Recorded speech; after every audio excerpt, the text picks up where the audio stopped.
Welcome everybody. How you doing? You know, it always seems like the more free the crowd, the more beautiful the people are. I don't know if there's a connection there. Everyone's brave and strong and beautiful, and feels great to be in such wonderful company. I want to welcome you to Inspired Minds Art Center. Thank you, Michael, for hosting us. Wonderful venue here. You know, this actually used to be Buda City Hall. That's why we had to do the, what do you call it? The sage. No, but Michael and his crew actually, in this very room, helped to get fluoride out of the water here in Buda. And sure enough, in just 2 months' time, the average IQ of the Buda population, a few points. I feel like a night show. Like a talk show, doing an introduction monologue, yeah. So we are super excited to have you here today, and this is the very first stop on Derrick Broze's activation tour. Give it up for Derrick Broze!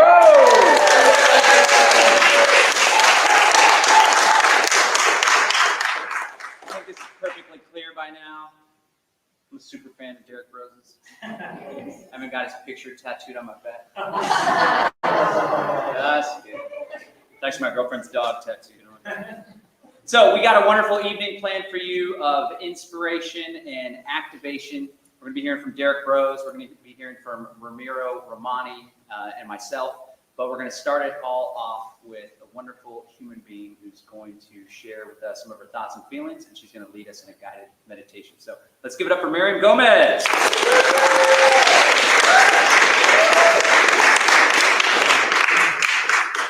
You need the couch removed from him? I'm going to make the effort to project my voice. Is this good? Yeah. Yeah. Well, I want to say, first off, thank you so much for showing up. I feel like, you know, you're here, we put the event together, John organized it, and everybody else helped and stuff. And I really feel like thanking you for making the effort for showing up for you and for your community. And I really feel like that's what, ooh, there we go. That's what this tour is about. It's about people hearing the call and answering the call, showing up, and getting to meet more people in their local community that they're of like minds, that they can work together with, that they can collaborate with, that they can organize with, that they can find ways to just help each other, right? So thank you for showing up. Thank you for being here for yourself. Thank you for being here for your community. And thank you for the protests earlier. That was so awesome. That was so cool.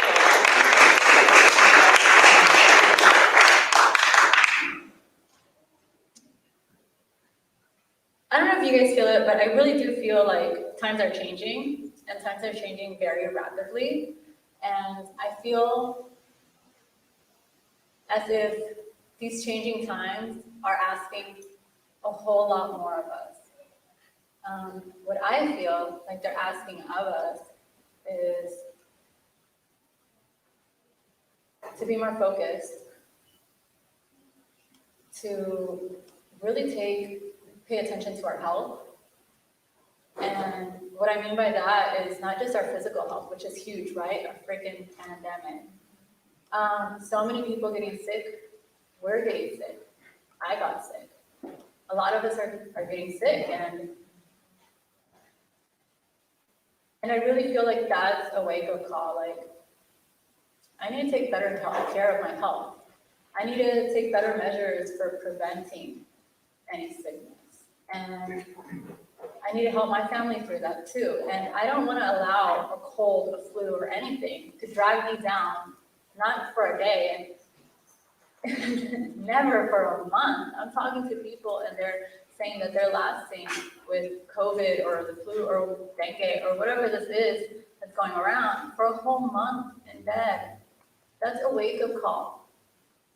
we know that we are very powerful, that we are very strong. And what I mean by that is that God, Creator, Spirit, the Divine, whatever connection you have with Source, or however you want to word it, I really feel like we've been gifted something very special.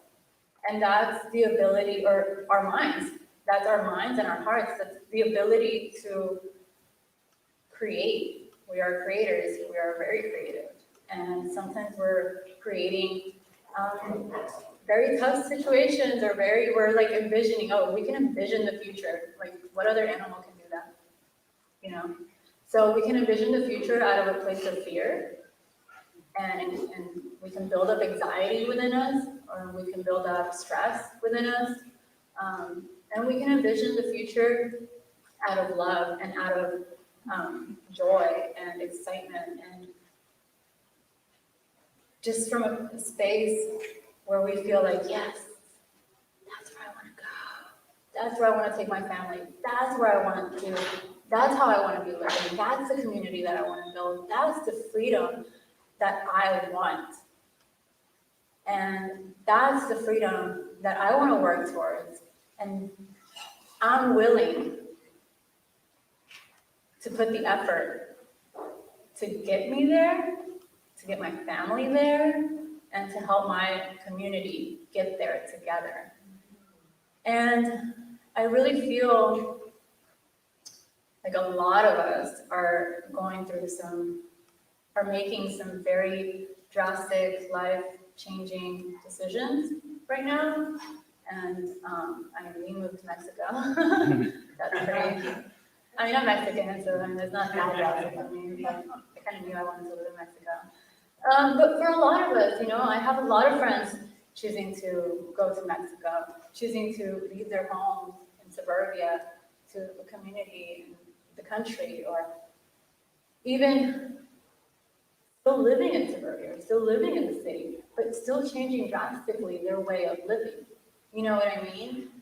Finding the local farmers, start growing in whatever space you have, start being more present with your children and teaching your children and the kids around you what freedom means and how to live free, how to be a free, critical thinking, focused, heart-centered human being. And yeah, I feel like it's requiring a lot from us. Our focus, our energy. We need to be healthy. We need to be vibrant. We need to be ready, right, for whatever comes up, and proactive. So thank you guys for being proactive. You guys being out there, sharing some information with other people, that's being proactive. You guys connecting with each other here, that's being proactive. You guys online, connecting with each other, sharing information on how to be healthier, like how to take back your tech, how to, all these different things, how to opt out, that's being proactive. So pat yourself in. Good job. And if I can just be a reminder of the different ways that you can bring a little bit of focus back to yourself and take care of yourself. And I feel like I've served my purpose on this tour. And I guess I just want to run through really quickly and list a few of those things, a few of those ways that you can take care of yourself, physically, mentally, emotionally, spiritually, energetically, kind of get healthier, get more vibrant, become stronger to just take on the world, right? And that can be your everyday things, sleeping, having really good sleep. You guys know that's so important. Drinking lots of good, clean water, eating healthy, whole, vibrant foods, live foods, organic foods, herbs, your spices, your fruits, your vegetables, your greens, all of that stuff. Supplementing. You guys know that in a perfect world, all of our veggies and fruits would have all the nutrition that we need. Juicing is a really good way to supplement. herbs or teas. That's a really good way to supplement too. Meditation. Meditation can really help us, especially in those moments of stress and fear and anxiety that we might have gone through or might be going through or might show up in the days to come, the years to come, when new information unravels. Oh, vaccine passports are coming. Fuck. It's going to change. To bring our awareness back into our bodies through our breath can really relax our nervous system. And instead of being in fight or flight mode, making those decisions out of that state, we can make decisions out of what we're truly, from a place of being heart-centered, focused, calm, and thinking very strategically, and then moving forward out of that place. I think that's very helpful. So meditation, exercise, and by that, I'll add yoga in there too. Exercise is so good for you guys, for all of us. It's so good. I could go on and on, so I want to. Maybe some of you know how our bodies are directly connected to our minds, right? If you go running or if you go walking just 15 minutes a day, you start feeling lighter in your body, right? You start feeling lighter in your head, too. You start feeling stronger and more capable in your body, right? You start feeling stronger and more capable in your head, too. You start feeling more confident. Oh, I can do 30 minutes today. Oh, I can do up that hill and then back. Oh, I can start running a little bit. I can sprint. You become stronger. You really do. You become more confident, and it helps. It helps to make those decisions that just require so much courage out of us. And so exercise is one of those ways. Get a massage. Go get yourself a damn good massage. Take care of yourself. Go take a nice long hot bath with herbs, some candles, some really good music. You know, that's so yummy. Go have a good conversation with your friends. That's a really good way to take care of yourself. Have a support group whenever you feel like your mind is just, go have a good conversation with somebody that you trust. Let it out. Journaling. Journaling is a really good way to de-stress, to unwind, to say things that maybe you don't necessarily want to say to somebody in front of their face, and you can just journal it out and make peace with yourself and move on.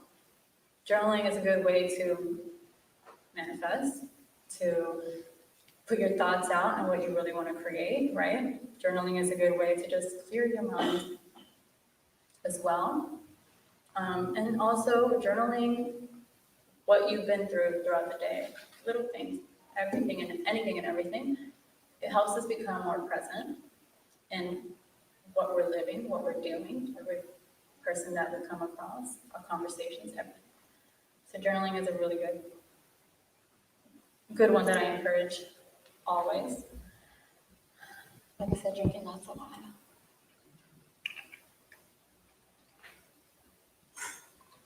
Guys, like, I don't like being in front of people. I don't like talking in front of people. I get nerves, I get jitters, I get anxious, even just being in crowds. And I'm so thankful for all those of you who do get in front of each other and just start encouraging each other to do good things or helping each other out in all these different ways, giving ideas, helping, just all that stuff. And I'm thankful for those who have come up in front and shared a meditation, because I know how powerful and how helpful it is to learn to meditate and to share a good group meditation too. What I want to say with what I mean by this is that I'm trying to build the courage to do this and remind you to build the courage within yourself to step up.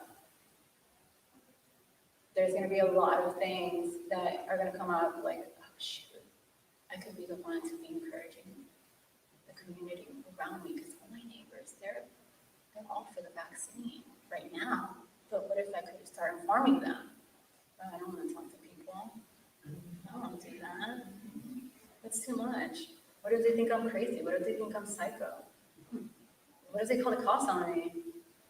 Well, what if you just start recognizing that a lot of them actually agree with you and they were just afraid to say anything, right?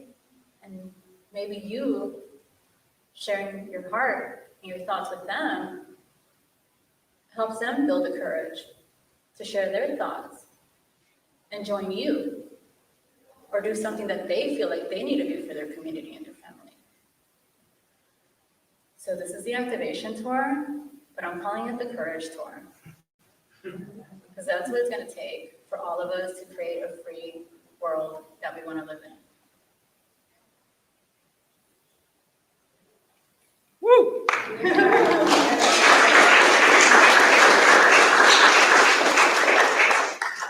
So, I'll go ahead and guide us through a short meditation to help us relax if our minds are elsewhere. Help us come back to center, focus, and just be prepared for the conversations that these wonderful men are about to, all the information they're about to share with us and their thoughts. One of my favorite families just arrived. Two of my favorite families just arrived. Hi, Kai. Perfect timing. So for meditation, please feel free to take off your shoes, get comfortable, sit on the ground if you want to, but sitting on the chair is totally fine too. You can cross your legs if you'd like, if that's comfortable for you. Oh my God, you're so big. You're so big. The children just grow so fast. And you can just have your feet straight out in front of you, relax. Something I like to do is pull your booty cheeks from behind you, and it does help you stand up more straight. Or sit up more straight. And with our posture, we do want to be nice and straight, not forcing it. So if you want to come off from the back of your chair and stand straight, that's good. Or sit straight, that's good. If you want to lean on your chair and be straight, you like that support, that's good too. Whatever you need to do for your comfort.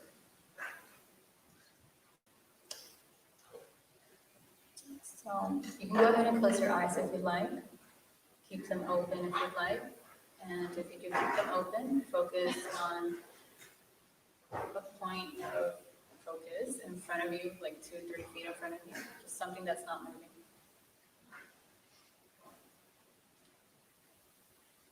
Go ahead and release all the air you have inside you comfortably. And inhale, allowing your belly to inflate, fill up. Exhale through your nose again. Naturally let that air out. Inhale, filling up your belly again. And exhale. Continue that rhythm. What we're doing right now is we're just observing our breath as it passes through our bodies. As we inhale through our nose, filling up our belly. Feel that belly go wide. And then as we exhale, releasing all that air and our belly comes back in. And it feels so comfortable.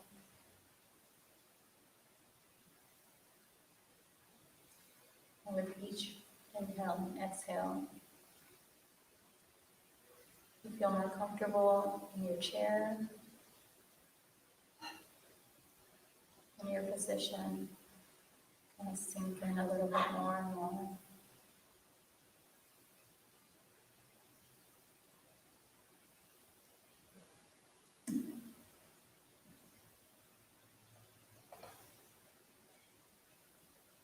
For some of us, we might need a little extra help relieving some tension. So we're just going to go through our body right now. As you continue to inhale and exhale naturally, comfortably, you don't need to force it. Going to go ahead and pay attention to our forehead, the space between our eyebrows. Just relieve any tension there. Release any tension. Just let your eyebrows relax.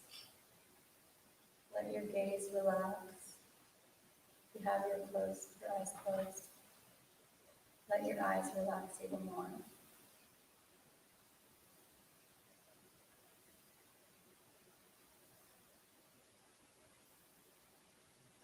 With your exhale, you feel your face just feel even more relaxed. All the muscles in your face. Now with your jaw, if you feel a little tension in your jaw, you can open it a little, stretch it out. And with your next exhale, just let it drop.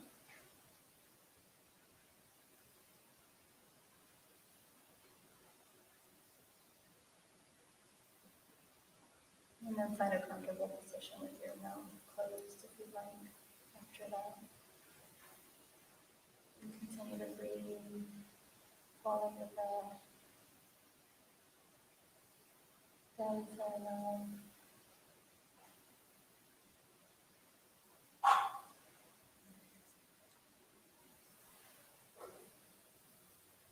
Now we're going to go check in with our shoulders. Perhaps right above your shoulders, your neck feels a little tense. So with your next inhale, tilt your head to the left.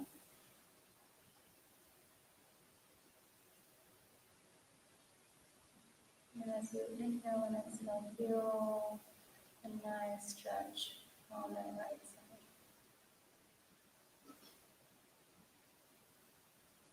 You can even move your neck up and down your head, up and down a little bit to kind of feel deep into the stretch of your neck. Don't strain yourself. Don't pull too hard. Just gently and softly. And just bringing that awareness in there. And then with your next inhale, come back up.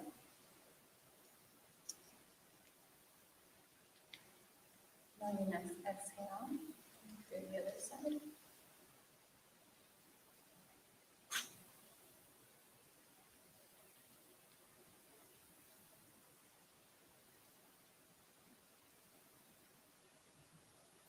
And come back up whenever you're ready.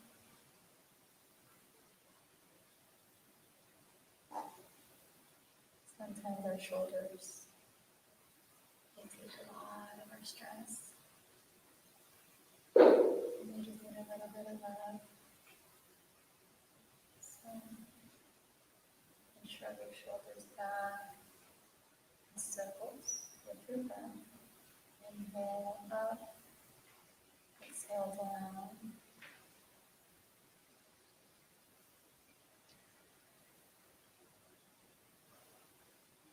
And on your next exhale, just let them drop back.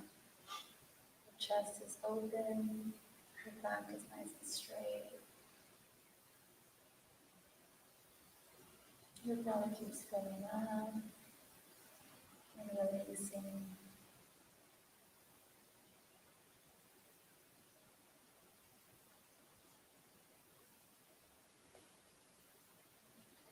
If your hands are clenched, maybe release those too. And place them softly on your knees, on your lap. Maybe one on top of each other. Just palms up on your knees, palms down, whatever feels comfortable.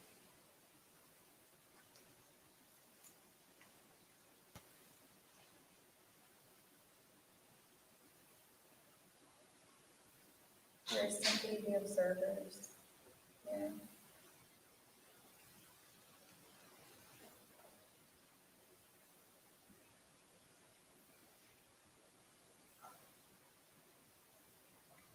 The observers of the inhale. The observers of the exhale.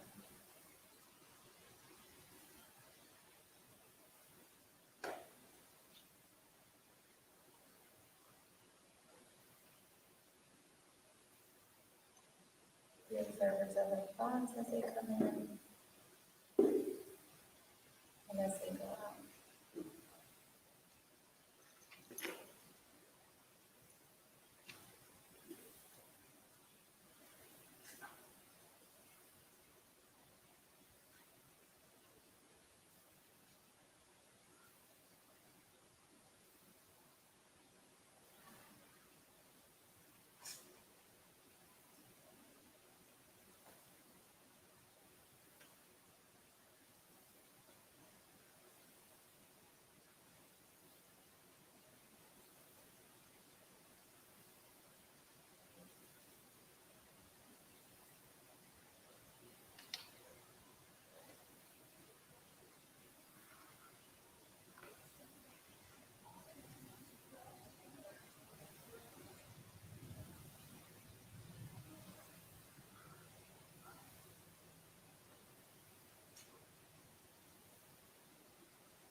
Feel yourself deeply relaxed into your chair, into the ground.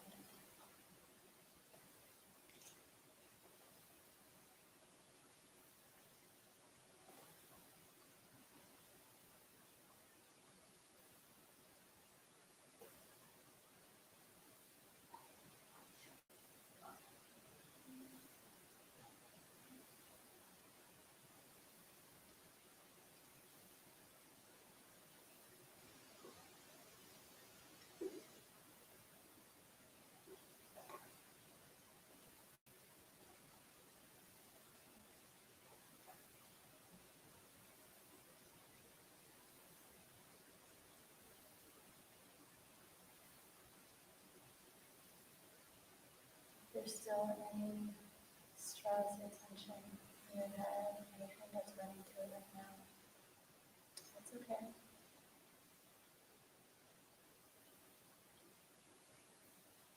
You can always offer that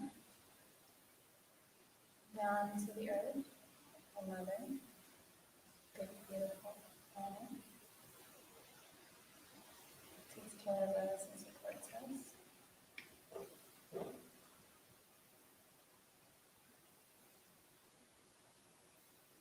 Imagine a nurturing mother. Right? She wants to be there for her children, support them, love them, take good care of their stress or worries, make them better, remind them that they're okay.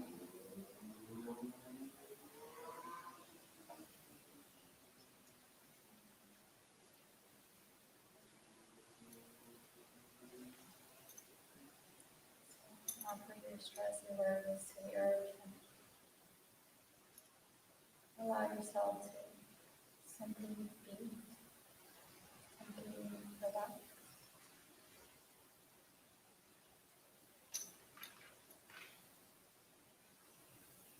Allow yourself to be nurtured.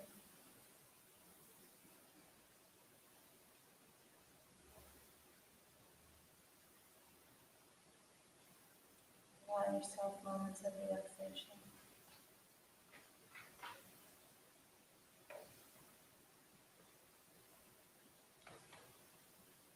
Allow love, more and more of it to come into your life.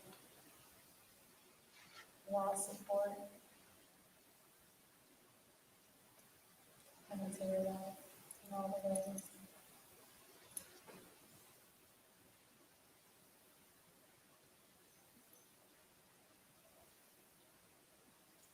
We are very strong. With our support, we are even stronger.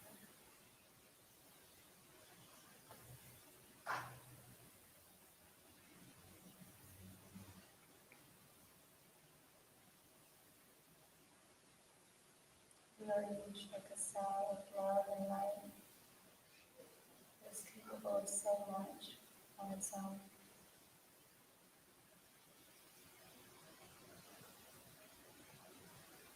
But it also works hand in hand with all the cells around it.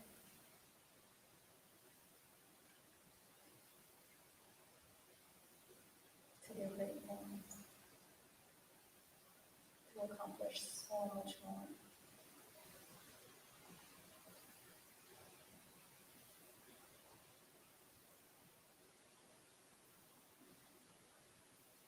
Nature is true power. We all have that power.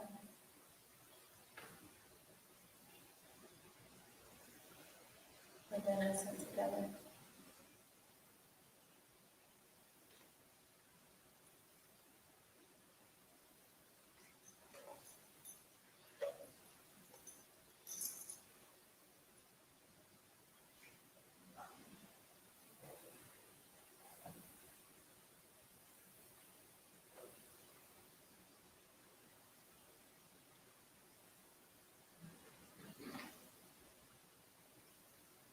Allow yourself a few more deep breaths.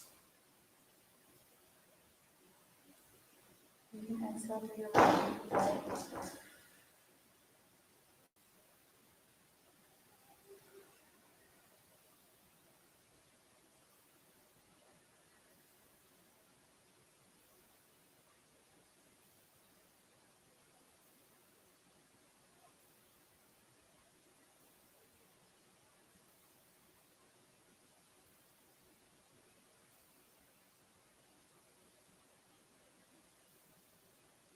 And whenever you're ready, you can open your eyes.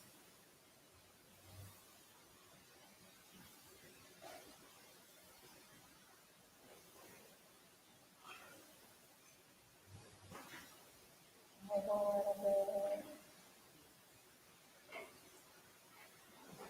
Drink some water.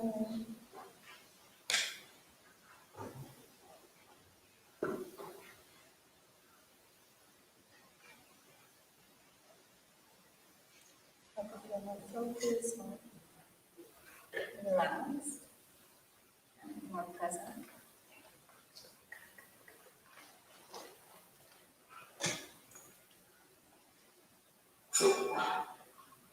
Before the guys come up, I want to share. First, my gratitude. Thank you so much for joining me on meditation. There's so many ways to meditate. Sitting meditation, laying meditation, walking meditation, guided meditation, simply observing your breath meditation. It has incredible benefits for your overall health. If you guys want to keep talking about that, I'm here all night. If you want to find a practice that would work for you, I'm here to help.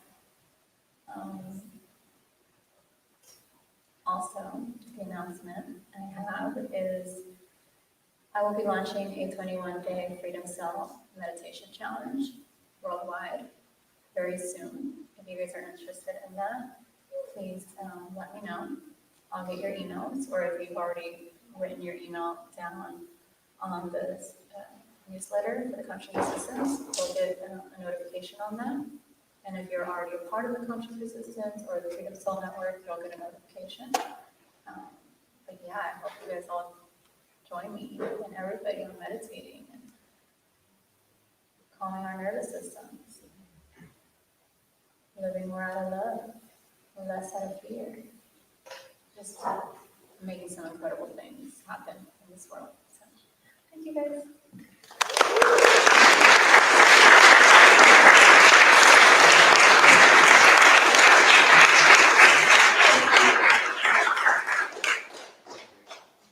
All right, can we bring the house lights up?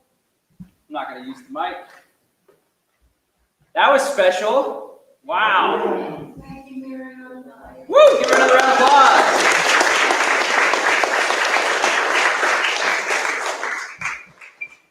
And then a bunch of people snuck in during the beginning of that. Wow. There's a ton of people. You know, what I thought was pretty scary, although we're not doing fear, right? I thought it was interesting is some of the stops on Derrick's tour that they do, and they have to like meet in basements and stuff because the lockdowns and the mandates are so strong in some areas. So Not literally in basements, but.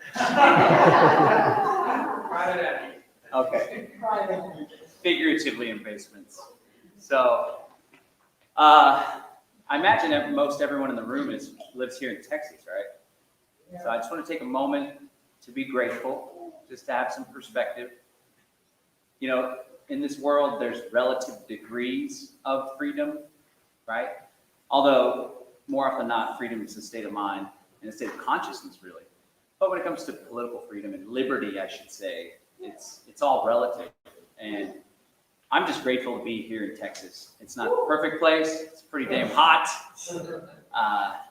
There's some weird people, but there's also a lot of really sweet, kind, some good old Southern folks that are gentlemen and ladies, and they'll open the door for you. And we don't have a terrible, tyrannical governor. We have a pretty terrible governor, but not.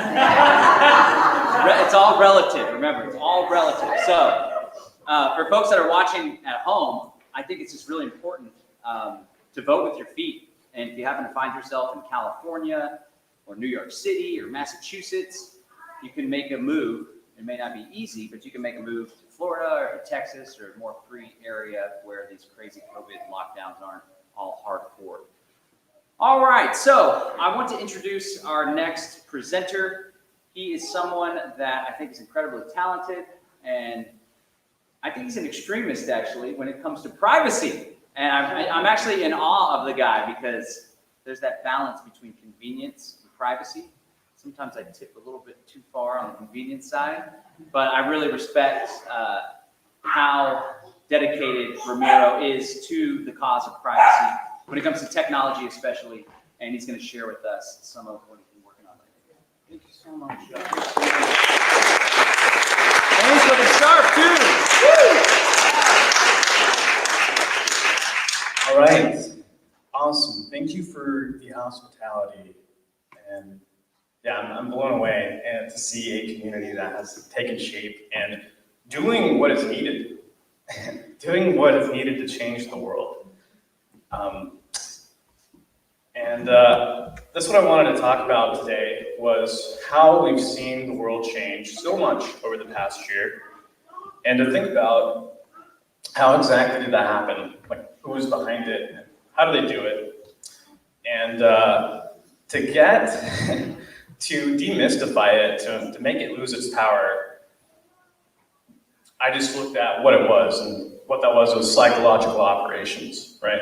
I was reading a U.S. Army field manual on how they conduct psychological operations, and of course, their past experience has been going to other countries, like the Radio Free Asia program, which was state-sponsored radio towards nonprofit organizations to bring up positive Western sentiments and anti-communist sentiments in some strategic countries. And so they've been doing this for a very long time, figuring out how to change the fabric of culture. And that's exactly what happened over the past year, is our culture was invaded. But if we take the magic out of what they're doing, and we decide to use it and model it for ourselves, which is what this group is already doing today. What a beautiful protest. The use of signs, language, and symbols to change the world in a positive manner. We could turn the tide back in the favor of humanity.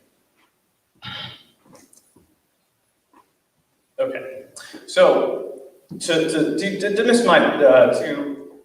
only a few things we really need, right?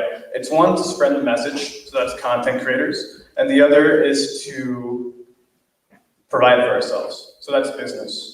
And that's all it really takes. And what I want to focus on today is how to have continuity of community. So that we're going out and we're doing all these positive things. How can we be effective? And how can we do this for a very long period of time? How can we not shut down? And that's where this aspect of operational security and privacy comes in, where you need to be independent. Whatever you're creating needs to be independent. Because Because as we've seen over the past year, if you do have a dependence on a centralized software service, it's more likely that they're going to shut you down when you go against their agenda, because they're controlled by the same people who want to change our fabric of society in a bad way. Okay, so what this entails is a complete change of lifestyle. And this is difficult, but again, you're going to be on the cutting edge of doing this.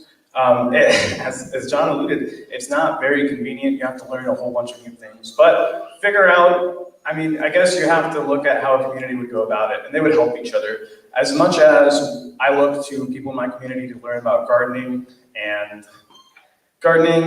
self-defense, you also need to find members of your community that have the aptitude to take on the technology efforts and help each other out and do it hands-on. Because right now, my company, Above Agency, we do help independent content creators with their websites and their organizations. But I know that it's going to take a nation of free technologists to do the same for their own local communities. So people who have skills and have the aptitude to do this need to step up and take the lead in following some of the breadcrumbs that are already out there on the internet. And that's all it really takes to learn anything or do anything, right? Find the appropriate information and learn it and adapt it and practice it. So that's all I've been doing, and that's what I hope to see from everyone else as they become an expert in their community. So, so there's a few parts to this, right?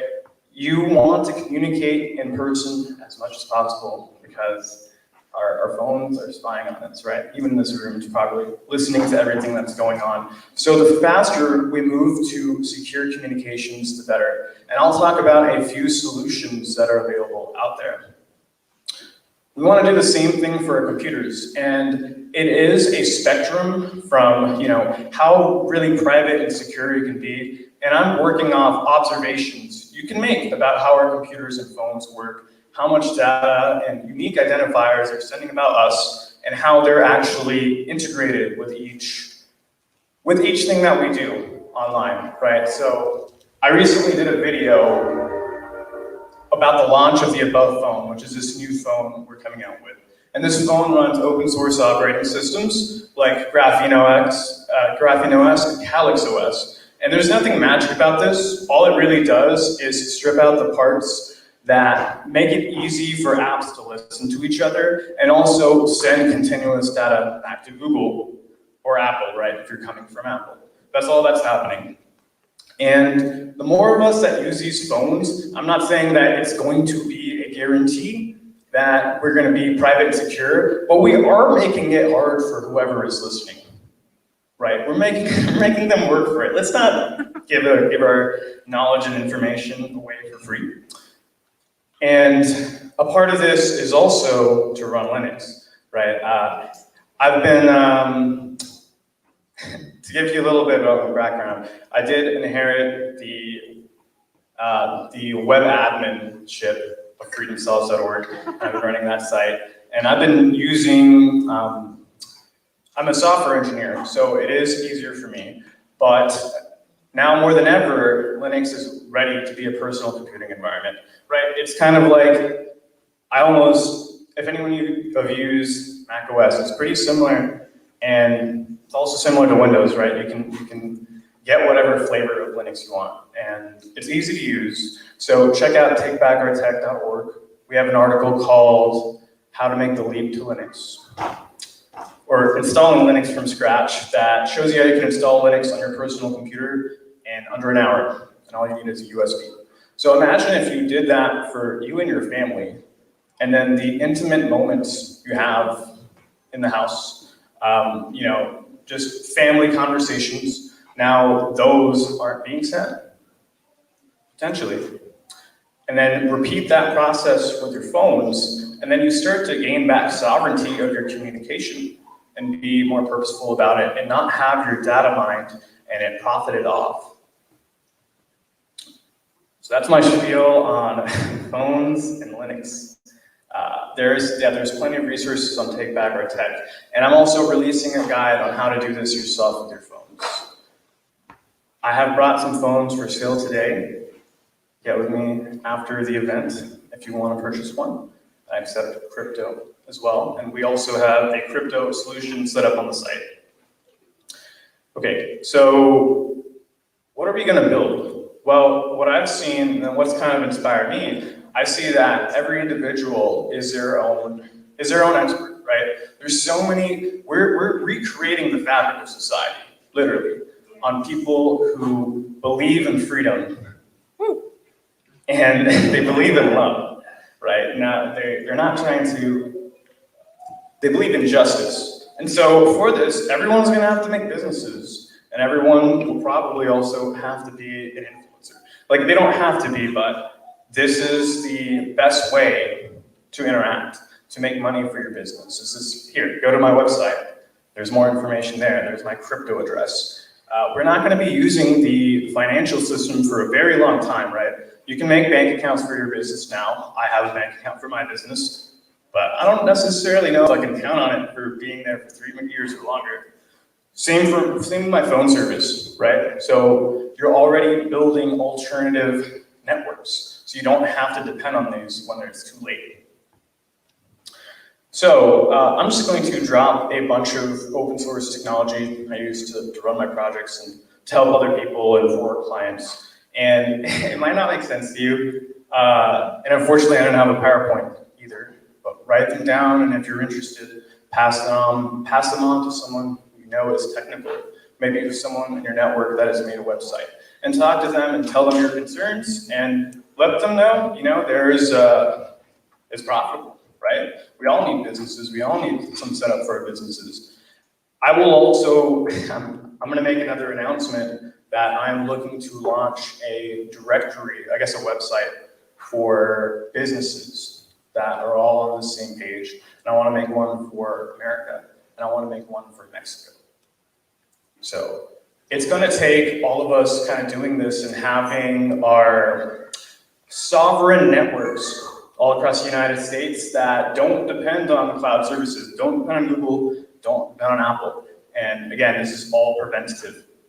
So the technology that I've been using to run a lot of the applications that power my company is called CloudRun, right? This is just, it's just software that uses containerization to run different applications that people can visit your server and they'll interact with the applications. And it kind of handles all of the hard stuff like logging in and creating accounts. It's all made easy because there's a user interface for you to invite people by email. Hell, you can even create people email accounts. And what you're gonna wanna do if you do something like this is maybe you're gonna buy a computer for the sole purpose of running one of these servers, and you're gonna have it actually only exposed to your local network by changing your host file, right? So that's kind of like, you'll say, oh, myhomeserver.com maps to this local IP address. And then you'll have a suite of apps for your local community that people can connect to. Or you can look for an anonymous hosting service on the internet. And you can do that by just looking for a service that accepts cryptocurrency, right? So if they accept cryptocurrency, then they're pretty much saying that, hey, there's actually, you're not giving your identity to us when you're renting servers from us. And then from that, you can start learning how to run your own software services. And don't worry, you're gonna mess up lots of times. I've lost a lot of servers kind of learning about this process, but that's okay, right? As long as you know that there is merit in this, maybe it's not you, but it is someone technical in your community. So yeah, that's kind of the point. Find a system administrator. Maybe someone in your community has the right chops for it. Groom them, right? Basically, be like, hey, we need a website for our local business. We can't really depend on anyone else. Can you take it on? Give them the challenge. They should be able to. And so, running a website, there's only a few things. It's a domain, so you can purchase a domain using anonymous registrars. If you don't use an anonymous registrar, you're basically giving your identity away behind the website. And it's very, any domain registrar under the authority of US powers or even ICANN they can seize your domain and take it away from you.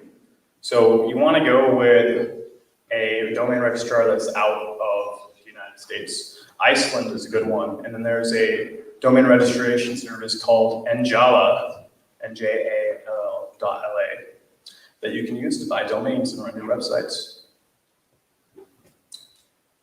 This is not listed on my website, but just get with me after. There's a lot of open source technology I could talk about, but let me just go more generic, right? Because that's important. If you want to build your own website, you're just going to need to learn 3 technologies, and that will take you a long way: HTML, CSS, and JavaScript. And then there's also a lot of frameworks you can use, like WordPress. We've all heard of WordPress if you're looking to build our websites.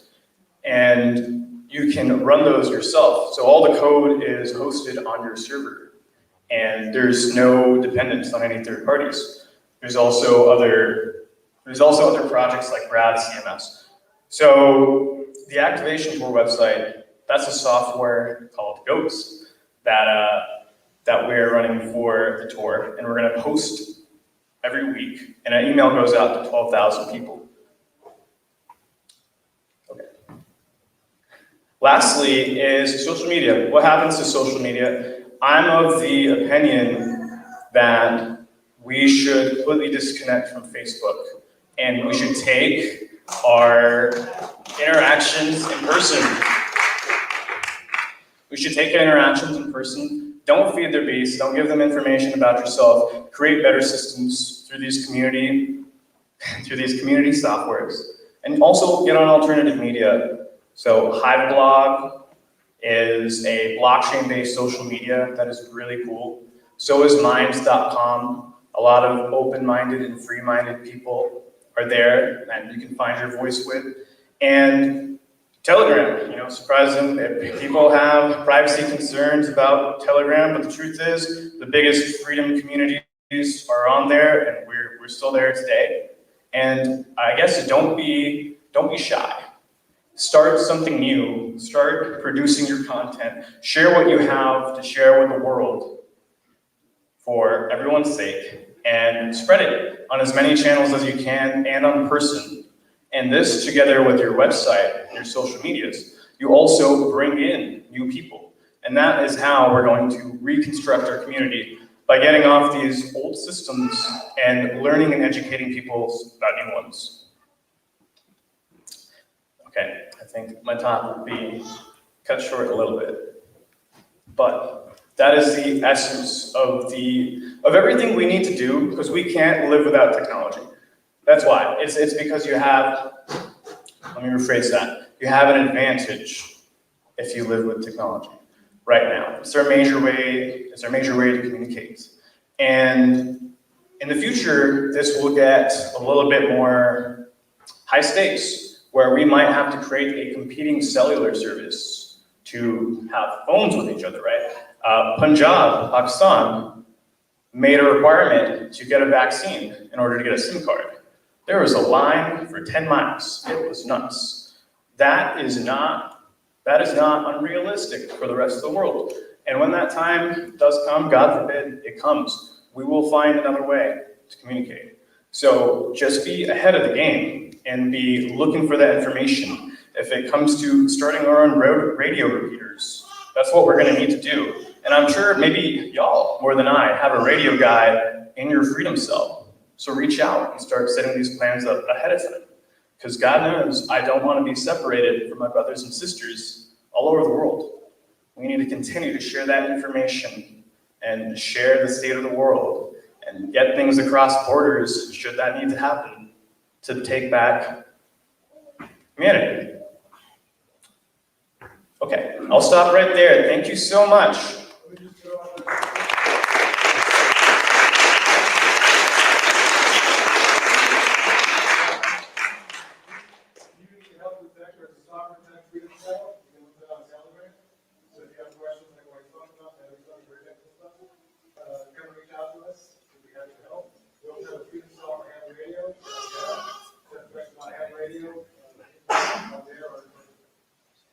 Where can they find those again? Can they find it on the Telegram cells? So yeah, freedomcells.org. There's a page, register for an account. There's a page on there with Telegram cells, and there's cells all over the country. I'll also take the time to show my projects one more time. TakeBackOurTech.org, where you can learn about taking back your computer and installing Linux. And then when I release the guides on how to convert your phones, they will also be on there. Please watch out for those. The above phone is available right now for sale at above-agency.com/above-phone. And get with me after the talk if you're interested in purchasing one. And I also write for Neo Network, which is a Telegram channel. Just find me there. Excellent. Thanks, everyone. Give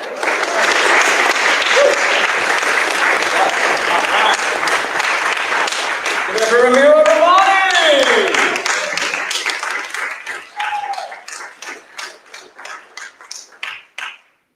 All right. How's everybody feeling? Good. Feeling free? Activated? Charged up? Ready to storm the Capitol? Yeah!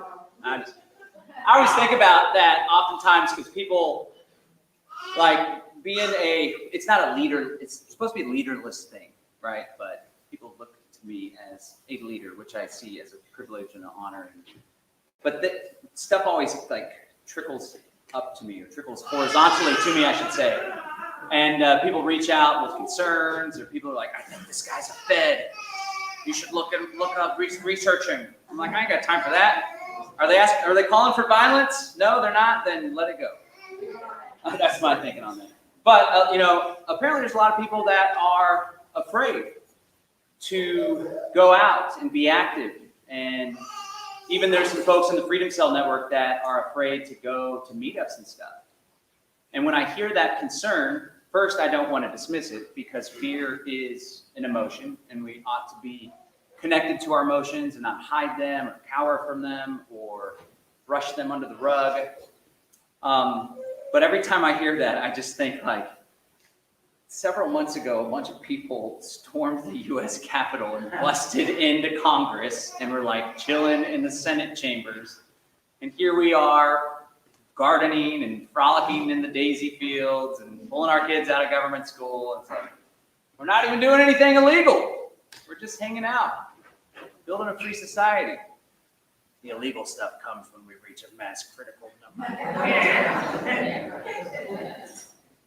So, my name's John, and today I want to share with you this empowerment philosophy that I've really been focusing on as part of this new enterprise I launched called Live Free Academy. But before I do that, I want to talk a little bit about all of the division that we find in this world. It's getting really, really ugly, you know? Before COVID, there was already a lot of animosity and division and families fighting with one another. Remember, there was like a whole left-right thing going on for so long, right? And then we had the bumper sticker. It's not the left versus right, it's the state versus you, right? I bought into it early on when I realized 9/11 was an inside job, and I thought Bush and the Republicans were the devil. And if only we could get Nancy Pelosi and get the Democrats to have a majority in the House and Senate and vote for John Kerry. Anybody remember that guy? Well, Nancy Pelosi and that Democrats did take over the House and Senate. It must have been 2006. And they didn't do anything to stop the war. So I was like, wait a second. I don't know about this whole left-right thing. But a lot of people were still in the left-right divide. And then there's all this race challenges and Black Lives Matter, White Lives Matter, all sorts of craziness. And then Donald Trump became the president, which, boy, that was entertaining, huh? Man.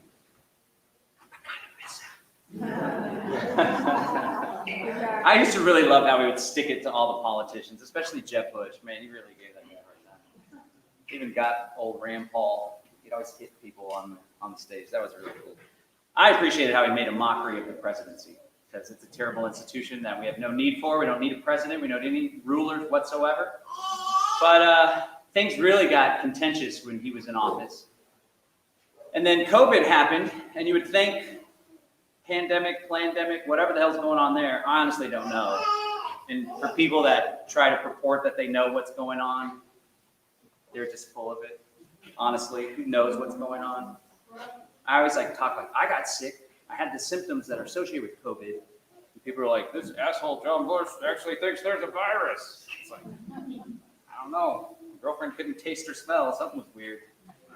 Something's weird going on out there, right? And I like how Miriam pointed out, a lot of people are getting sick. Whatever the hell it is, people are getting sick. And that's not a good thing. But unfortunately, you'd think when there's this mass crisis, actually you wouldn't think this, but it would have been nice if everyone came together and just loved one another. We'd probably feel a lot more healthy if that were the case. But no, instead, things got politicized and people were at each other's throats and the masker and the non-masker. And then people are calling one another mask holes. And I'm like, are the folks that don't wear the mask holes, or the people that wear the mask while they drive, are they the mask holes? I don't know. COVIDiot? Am I COVIDiot? Are you a COVIDiot? I don't know. What's going on? And then the vaccine came out, and boy, did things get contentious and really, really, really ugly. Well, I know we'd like to think we're all perfect in this room because we're awake, right? But I'm sure all of us have played some role in the division and ugliness, and I just want us to reflect on that because we often project things and difficulties that we have into our lives on others, and at the end of the day, we ought to have compassion for one another no matter what place we're coming from. If you ever take a second to watch television news or listen to NPR, I'm sure you probably can understand why people are terrified out of their minds. It's some pretty slick, sophisticated propaganda that's just being pounded left and right. It reminds me of the war on terror propaganda, right? With all the flash, the global war on terror. Remember the terror alert system? We have that now in Austin with the stage 5 stuff. Thankfully, I don't think very many people take it seriously. Or maybe I just surround myself with people that don't, so that's what it seems like. But the division's really bad. My uncle recently passed away. And I don't know if it was of COVID or with COVID, but at the wake, my sister referred to him as our crazy uncle, which I never thought he was that crazy because most of what he was saying was true. But he was quite the extremist, and he had Infowars.com on his truck and everything. Which is funny because we used to butt heads because I've been a 9/11 truther since 2002 and I was bashing on Bush, but he had a W04 bumper sticker on his car. But he saw the light and recognized that there's a global conspiracy to create a totalitarian, technocratic dictatorship that I'm sure we're all aware of. But he was so extreme that I think he didn't allow himself to believe that he was sick with COVID or whatever the hell. So he just holed up his apartment. And he didn't leave the apartment until he was rushed to the hospital in ambulance.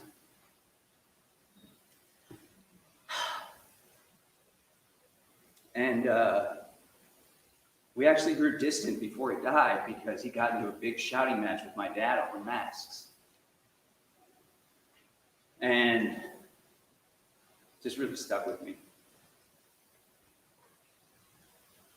Family is so important, and the way that we think, it's kind of weird, and some of us are a little edgy and abrasive, I'm sure, and it can be a real turnoff to our family members and many folks that people call normies. I don't like that term. It's a pejorative. It's not friendly. We were all normies at one point, let us not forget. Unless you were born, you're like, Google building service. I don't know if anybody's been at it that long. But family's just really important. And I don't think it's worth it to get so divisive and defensive over stuff, even if it is the truth, even if there is a conspiracy, right? Sometimes there's things that are more important. And for me, the human connection and the love that I share with my family is more important. Now we find early on it was folks that got vaccinated. They were afraid of the people that aren't vaccinated. But now a bunch of unvaccinated people are afraid of the people that are vaccinated. It's like more division, you know? I don't know what's going on with spike proteins or this, that, and the other, but I know that I'm going to continue to give my mom a kiss on the cheek, and I'm going to continue to hug my sister, and I'm going to continue to do everything I can to love every human being on this earth, because we all are in this together, whether we know 9/11 was an inside job, whether we know Fauci's a fraud back from the AIDS stuff too, or not. We're all in this together, and we're all victims in one way or another. So let's not buy into that division, because it's most definitely a part of the psyop, and we shouldn't be participating. Yeah. Thanks. Okay, so I want to share with you my empowerment philosophy. And this is a strategy. It's an approach that we can all take in order to find more success in our lives, whether it's with relationships, whether it's financial success, whether it's raising strong, healthy, educated, sovereign children, or whether it's finding freedom individually and collectively. And there's 4 layers to this empowerment philosophy. The first of which is what I like to call a sovereign mindset. Sovereign mindset. The second piece of the puzzle is having the right strategy. The third component is taking massive action. Talking crazy levels of action. Like just holding up signs down at City Hall in the 100-degree weather. Yeah. And then people being like, we want to keep the signs and do it again. BP wants to do it in the hill country. And then the fourth component is leveraging human relationships in order to maximize your goals, whether it's a team at work or the Freedom Cell Network or your family and your community. And I want to share this empowerment philosophy in the context of building a free society. And when I talk about a free society, I'm talking about all the way, total freedom, no states, or at least no state that governs us. We all are self-governing. We're truly sovereign, right? That's what I want. That's what we deserve as human beings. We don't deserve some petty bureaucrat following us around and giving us little dings on little forms and stuff. That's all nonsense. I mean, just look at how Afghanistan was handled, which is nuts. I know all the conservatives are pissed off about like 13 soldiers that died, but there's been a whole lot more that died under Republican leadership and the Democrats before them, and it's like, it's a total fraud. But at least our country pulled the hell out of there. I shouldn't even say our country. The United States government, the United States military, because I don't have nothing to do with me, right? Except I guess they coerced me into filing my 1040. I'm paying for some of those bullets. With my crypto. So, that's right, lost it in a boating accident. So, yeah, my goal is a totally free society.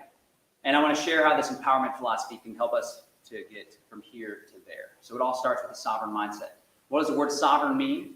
Sovereign in the political context is an entity that's the highest authority, right? So the state likes to think they're sovereign over the people, but they're not. That's an illusion. Oftentimes people give them that authority. Right? If anybody's familiar with the work of Derrick Broze, he really hammers home that whole authority thing pretty strongly. But for me, that sovereign mindset means I'm in control of my mind. I'm not a slave to my mind either. Because if you guys are like me, you got a little inner voice in there. Although I heard sometimes people don't have an inner voice. Is there anybody that doesn't have an inner voice? Anybody?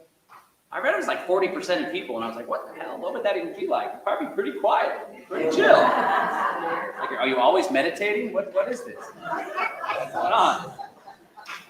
But I have a voice in my head, and I've found that sometimes that voice works against my best interest. And it's like, you're going to blow it. What are you doing? Right? We have this inner voice, and oftentimes that voice has been programmed, whether it's programmed by society, culture, the media, whether it's programmed by your peer group, and more often than not, it's programmed by our parents. So hope they did a good job. And if we're parents, I hope we can do a good job in programming our kids. But the thing about a sovereign mindset is through mindfulness, we can catch that voice when it's not serving us, And we can flip the script so that it does serve us. And rather than making us feel small, insecure, afraid, we can use our inner voice to make us feel big and strong and successful and empowered. And the voice can tell us, rightfully so, that we're capable of very beautiful things. We just recognize that. So that's what a sovereign mindset is all about. Being in control of your mind, leveraging that inner voice so as to help you accomplish your goals and be the best person you can be for yourself and to serve everyone else around you. A big part of mindset also is belief, right? I'm a big fan of law of attraction, right? But it's not just the law of attraction alone. Because I'll be like, $1 million. Private jet. 100-acre property with my friends. Where the hell is it? What's going on? So I always like to say you gotta have the law of attraction, but you gotta take massive action, right? But we really are, our reality is created by our thoughts, and we attract what we're thinking. We attract that energy.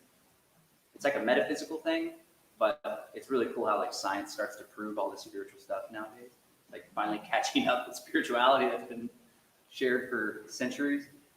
But if you notice, there's a lot of folks in our community that I think spend so much time on the internet. They must be reading naturalnews.com because there's a lot of scary, sensationalist, clickbait, fear porn headlines on websites like naturalnews.com.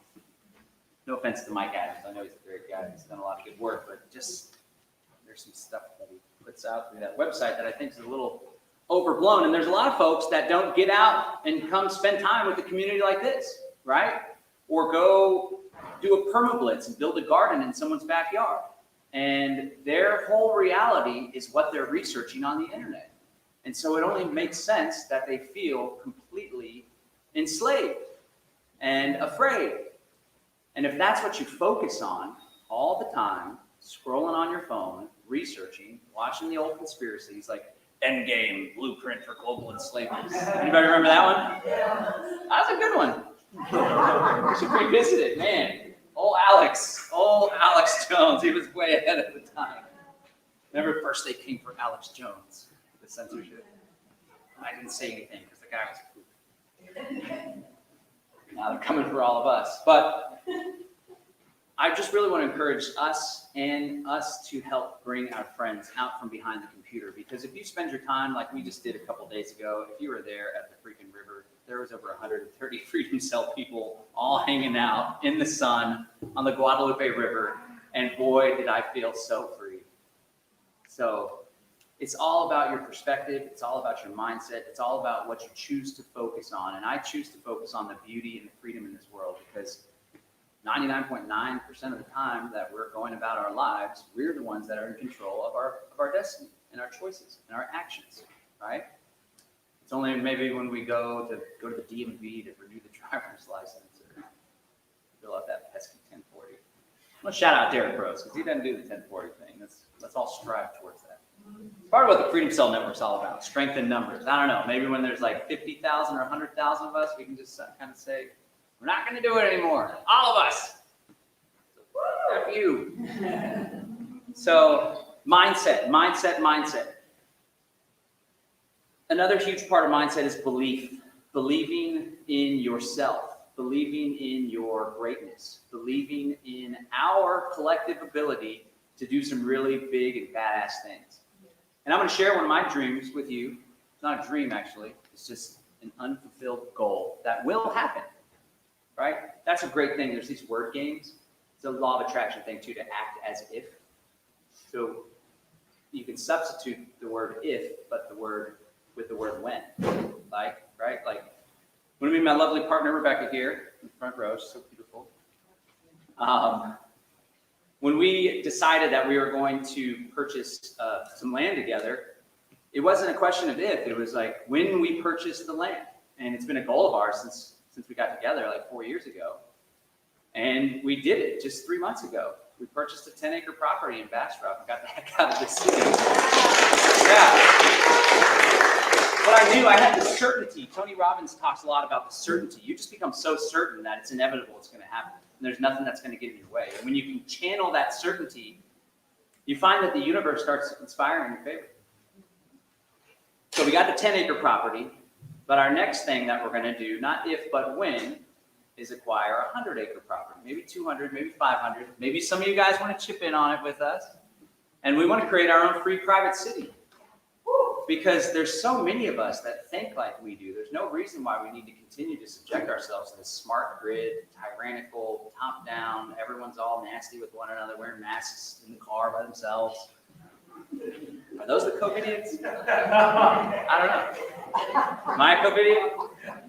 But that's a goal of mine and ours, and some folks are already collaborating with us to do it. So I'm putting it out to the universe. It's going to happen, and I'd love for you guys to be a part of it. There's no reason why we can't have a whole confederation of intentional communities and free private cities, and we're all linked up with trade routes, and we're all supporting one another. We have our own independent homeschool cooperative system. We're all growing food, sharing seeds, right? Let's do it. For real, right? So you believe that we can do it, right? But we can't just stop at the belief, or we'll be sitting on the couch like I was. And it'll just be pie in the sky. It'd be cool, yeah, right? We got to have the right strategy. How do we get from here to there? And so one of my favorite strategies is the strategy of exit and build.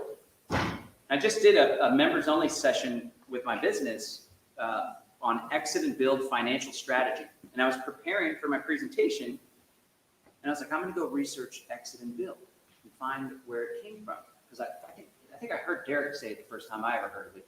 And so I go search exit and build, and sure enough, it's like a bunch of Greater Reset stuff. It's like Derrick Broze and John Bush podcast. Derrick Broze came up with this concept of exit and build, which is pretty cool. So what is exit and build? It's the idea that we ought to exit the coercive institutions, the centralized institutions, the top-down institutions, these wicked, evil institutions, and build new institutions, alternatives, right? For example, we should exit the great simple step. If you ever pull out your checking account and it says Chase Manhattan Bank on the top of it, or Wells Fargo, or Bank of America, or HSBC, which used to launder money for the drug cartel, then a quick way to exit that is to set up a credit union account. Or better yet, set up a cryptocurrency wallet, right? Exit and build. And ultimately, the big goal is to exit entirely, meaning we're no longer participating in the subsidizing of our own oppression through the income tax or the property tax. We're doing our own thing. That's what I think of when I think of exit. That's the big picture goal.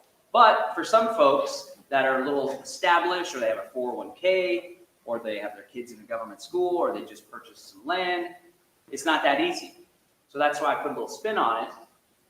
We can exit and build, and we can build so that we may exit, right? And that's exactly what we're aiming to do with the Freedom Cell Network. So in order to accomplish our goals, we got to have the right strategy. And I think the political approach isn't the right strategy. You know, when you beg people for your freedom, you're just demonstrating how unfree you really are. And for anyone that's paying attention, even the normies, it's a rigged game. That's so evident. But everyone keeps going back to the game. Back to that left-right thing. I know Joe Biden's absolutely terrible, but we can't have Donald Trump. I know Hillary Clinton's so terrible, so we got to go with Donald Trump. And it's like the same thing. It's like, oh my God, come on, people. This is ridiculous. I can't believe we don't see through this facade. So the political thing isn't the right strategy, right? And I'm sure we all know instinctively that violence is not the right strategy. Violence just begets more violence, Back to the thing I talked about earlier. If there's ever anyone in our community or in the Freedom Cell Network that calls for the initiation of violence, we need to disassociate from them right away and be very swift and clear about it. Because that's one thing that could cause some internal strife, right? Other than that, like, people want to monitor us, or the feds are part of the group. It's like, I hope they learn something. In fact, I was at the Free State Project's Porcupine Freedom Festival this last June, and some older gentleman came up to me. He's like, I wanted to introduce myself before anyone else lets you know that I'm here. I was like, what the hell is this guy talking about? I'm interested, yes. Hello. And he said, I am a former Austin Police Department detective who was tasked with investigating you and Antonio Beeler. My job was to follow your social media accounts. This was back when we were doing the Peaceful Streets Project. Anybody remembers that? And Antonio Beeler like bought a police cruiser and would follow the cops around in his car. I was like, wow. And he ended up being not so peaceful in my opinion. It's called the Peaceful Streets Project, not they yell at the cops, tell them they're asshole pigs and get all provocative and nasty with them. Throw that out there. Anyway, he said, after following your social media, I realized that I'm a libertarian and I decided to move up to New Hampshire and be part of the Pre-State Project. I thought that was pretty cool.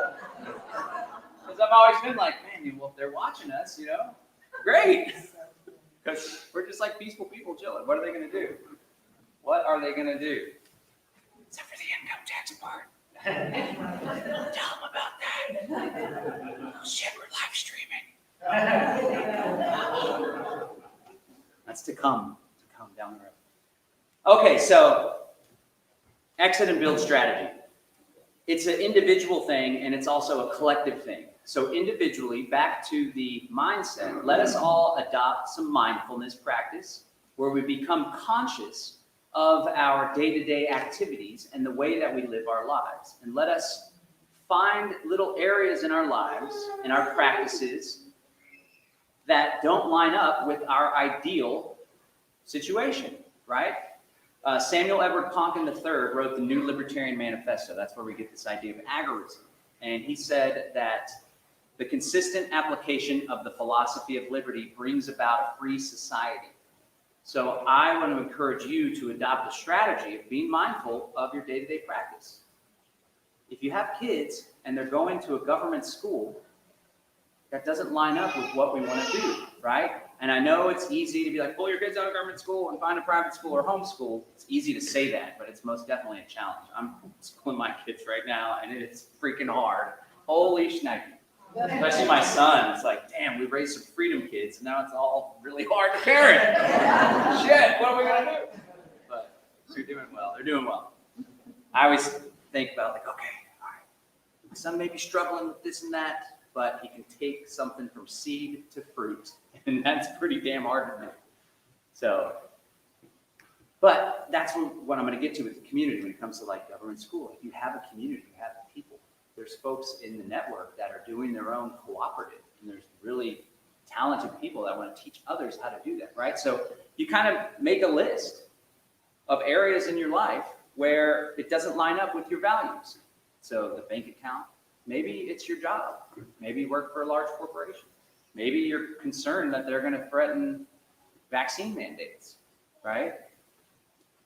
Which a couple of my staff folks are in the room. I got something to tell you guys.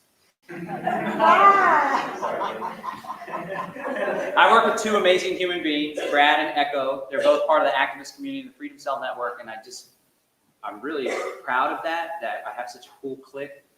And I really encourage folks, like, there's no reason why we shouldn't be employing one another and working with one another and building financial systems with one another and building trade networks with one another. And at the end of the day, like, things are getting real ugly over here. We ought not to just reject all that entirely and like go isolate ourselves in the woods, although that sounds kind of cool. But we ought to really focus on building with one another, right? And so if you have a corporate job and you don't like it, and you're concerned about the masks or the vaccines or whatever, if you believe in yourself and you have the right strategy, you can opt out of that. You can become an entrepreneur. It's incredibly fulfilling. You have total freedom. Super stressful and really hard. Or you could work with or work for someone that's like-minded. They don't even have to be like all agorist and watching the Conscious Resistance Network, but at least they don't think it's a good idea to force you to inject yourself with an experimental jab, right? I always catch myself when I say vaccine. It's not really a vaccine. It's just some weird thing. I don't even know what it is. Paul Velty said, we should call it a toxine. So you got school, banking. Maybe there's some folks that find themselves dependent on pharmaceuticals, right? One of my businesses, we sell Kratom, CBD, Delta-8 THC. These are great alternatives to the pharmaceutical industrial complex. It doesn't have to be like an overnight thing, right? It's a challenge. You're going to pull your kids out of government school. Another thing, maybe you're living in the big city. Like the city of Austin, I've been here my whole life, and it kind of sucks now. Shit. It's beautiful. I mean, the Barton Springs is still pretty cool, but like, do they do COVID's? Like, what's the deal with COVID stuff? You have to wear a mask when you go to Barton Springs? I don't know. I can see that in the future. I went down to old Alex Jones's protest when they like stormed Barton Springs. That was pretty cool. And I Facebook lived it, and then one of the COVID idiots or mask women, they shared it and were like, "Look at this super spreader event." And I was like, "Super spread and freedom." But I had the mob come off of me. Has anybody had the mob come after them? It's kind of nuts. People are like all freaked out, and they'll like call your work. But it's like, wait, I'm self-employed, so. Hello. Oh yeah, he's a great guy. We don't care that he was there. We encouraged him to. We were there too. But another thing is, if you're living in the city, that's where they're going to carry out the smart city technocracy agenda. That's where a lot of the control is. So you're in the city, maybe your kids are in government school, maybe there's some medication that makes you feel funny, but your doctor says you got to take it. Maybe you still got the checking account, the bank account. It's like, take stock of all of that and then come up with a plan to move away from it, to exit and build. It doesn't have to be overnight, but you write it all down and make goals. That's another part of strategy and mindset. Have big, strong, sexy goals, right? People like it when I say sexy. Not that. I like sexy. Yeah. I like sexy. Big, strong, sexy goals. So it's like you're living in the city. You're like, okay, well, come on. We have a goal to move out of the city in a year, in a year's time. You start working to that. Okay, my kids are in government school. We don't like that. Let's set a goal to move our kids to a homeschool cooperative. What is that going to take? You put the goal out, right? You begin with the end in mind. That's one of the 7 Habits of Highly Effective People from Stephen Covey's incredible book. You begin with the end in mind. So what's the end? Where do you want to be? Kids are outside of government school. We're outside of the city. All right, that's where we're at. What are we going to need to do to get there? What pieces of the chessboard do we have to shift around in order to accomplish that? You just start getting conscious of that. It's called lifestyle design, sovereign lifestyle design. We can all design a life of our dreams, and we can achieve that. We can live that. There's no reason that we have to stay trapped in this prison planet matrix. Crazy. It's so weird what's going on right now, right? I don't have anything to do with it. So we're moving this way, right? All right, so we got the right mindset. We formulated a strategy, exit and build and exit. We're taking notes. We got a plan. We're setting some goals. Now comes time for the difficult part that a lot of people just can't do, which is the massive action. Sometimes it takes massive action to bring about big change. A big mentor of mine is a guy named Grant Cardone. He's a 10X guy. Look, Echo's like, fucking Grant Cardone. He's trying to make me watch all his videos. That's crazy. But Grant Cardone says, in order to change, you got to change. And if you want change in your life, sometimes you got to give something up. So for example, if you want to pull the kids out of government school, or if you want to start that business so you can have more freedom and autonomy, or if you want to move out of the city and you know that it's going to take a down payment on the mortgage, or maybe your credit's not very hot and a bank won't give you a loan, they wouldn't touch you with a 10-foot pole. You're going to have to take massive action to get that corrected, right? Or better yet, we all start our own permaculture credit union, or we do some decentralized finance. Who's got the crypto? Come on, let's throw it into a smart contract. DeFi that. But if you want change, you're going to have to give something up. So you got your strategy. Now it's time for massive action. Maybe you got to give up Saturday. Maybe Saturday is not the fun leisure day anymore. Maybe Saturday is grinding 10 freaking hours with a little 1-hour break in the middle to go play with kids or something. Maybe you got to give up Netflix. Maybe you got to give up pounding YouTube and Odyssey library documentaries all night. If you want change, you got to change. And sometimes you got to give something up. You really got to want it. And when you can align with that why and that purpose, and when you can put in your mind's eye that vision of you and your family and future generations and all of us beautiful Freedom Cell people living on this amazing, it's like futuristic, but not in the weird technocratic kind of way. And it's like honoring the old traditional way of doing things. And we have no need for Social Security because we take care of the folks when they get old. And we don't need to send the kids to government school because the older folks, and we got nannies, and we got everyone just raising one another's kids in a beautiful tribe. Doesn't that sound awesome? Well, I want you to focus on that and let that fuel your fire. Let it be your why. Let it give you a strong sense of purpose. So when you get home from the 9 to 5 and you're tired, maybe have some caffeine too, but you get jacked up on that why. It gives you the energy. It gives you the motivation to take massive action, right? Brad, God bless him, has been working with me, and he's working Monday through Friday, and then we had a Saturday and Sunday workshop, and he's like, all right, well, I'm going to be taking Monday off. I was like, what do you mean you're taking Monday off? He's like, dude, I just worked 60 hours this week. And I thought to myself, like, you worked 60 hours. How many hours did I work? Holy shit. But I'm driven, right? I want to do this 100-acre thing. I want to bring my community with me. I want to have a private jet so I can show my children the world without having to go through an airport and doing a vaccine. And then it's like, well, what if you have to do the vaccine?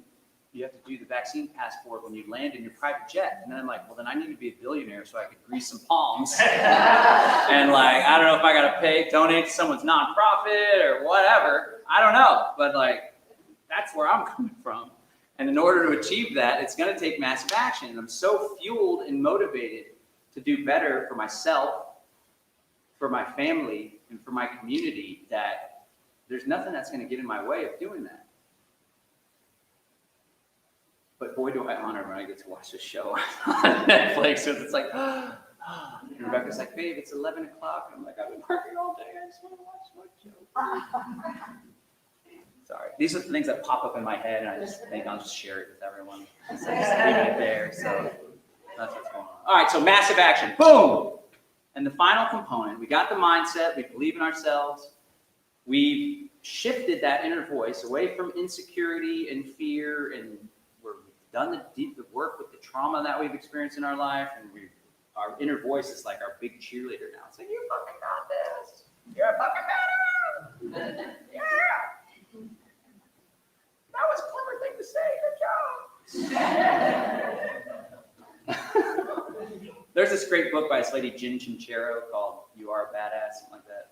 Really good book. It's like a self-improvement book, but it's just fun and simple. I highly recommend it. She also has one, You Are a Badass at Making Money. And I read that, and I was like, this lady's got some good stuff. All right. So we got the mindset down.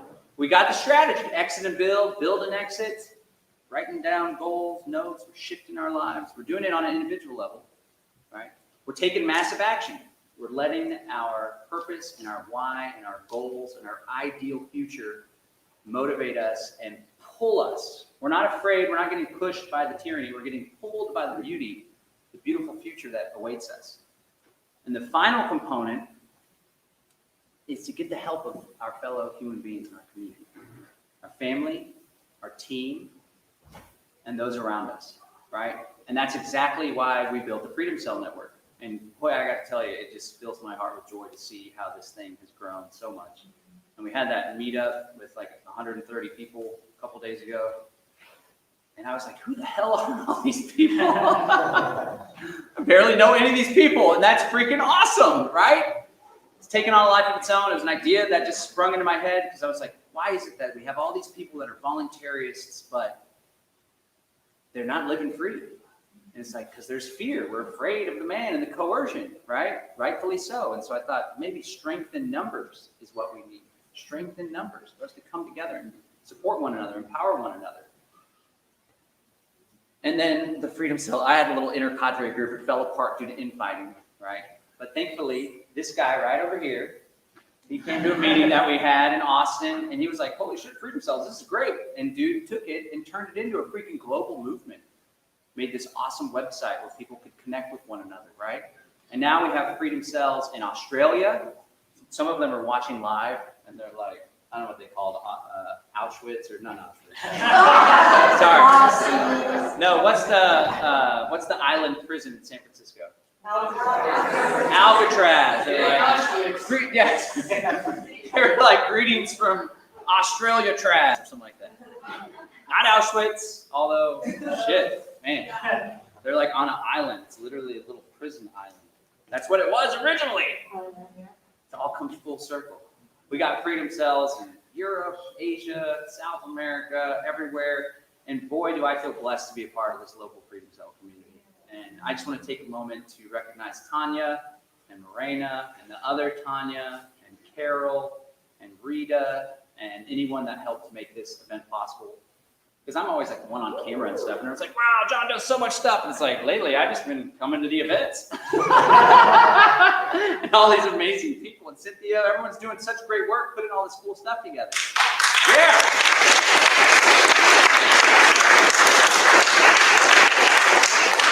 So, in order to do these really great things and accomplish all these big goals that we all have, we're going to have to work together.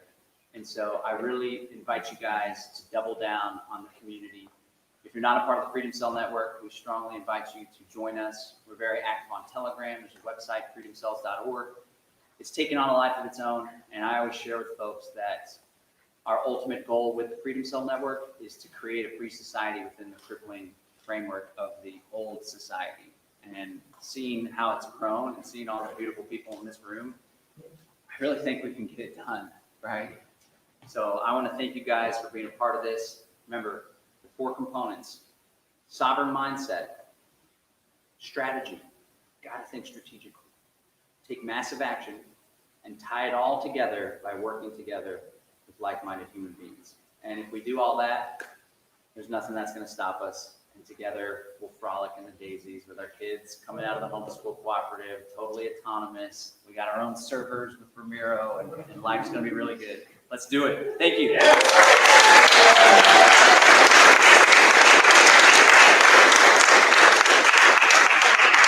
right.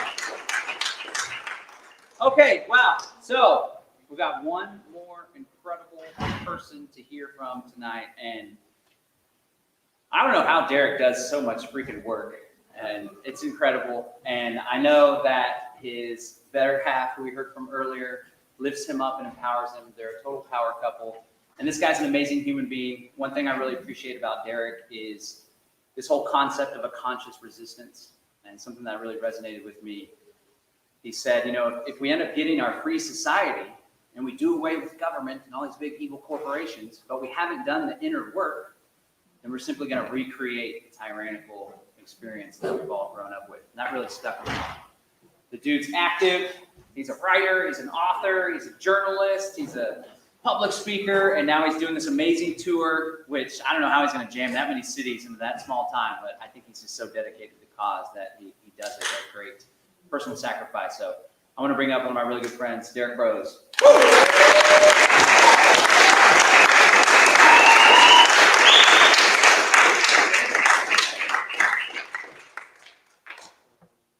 Check, check. Well, was that too much? I can do this. This? Or this. Microphone? Yeah, okay. I'll do this. All right. What's going on, everybody? Let's give a round of applause to Miriam, to Ramiro, to John, to all volunteers.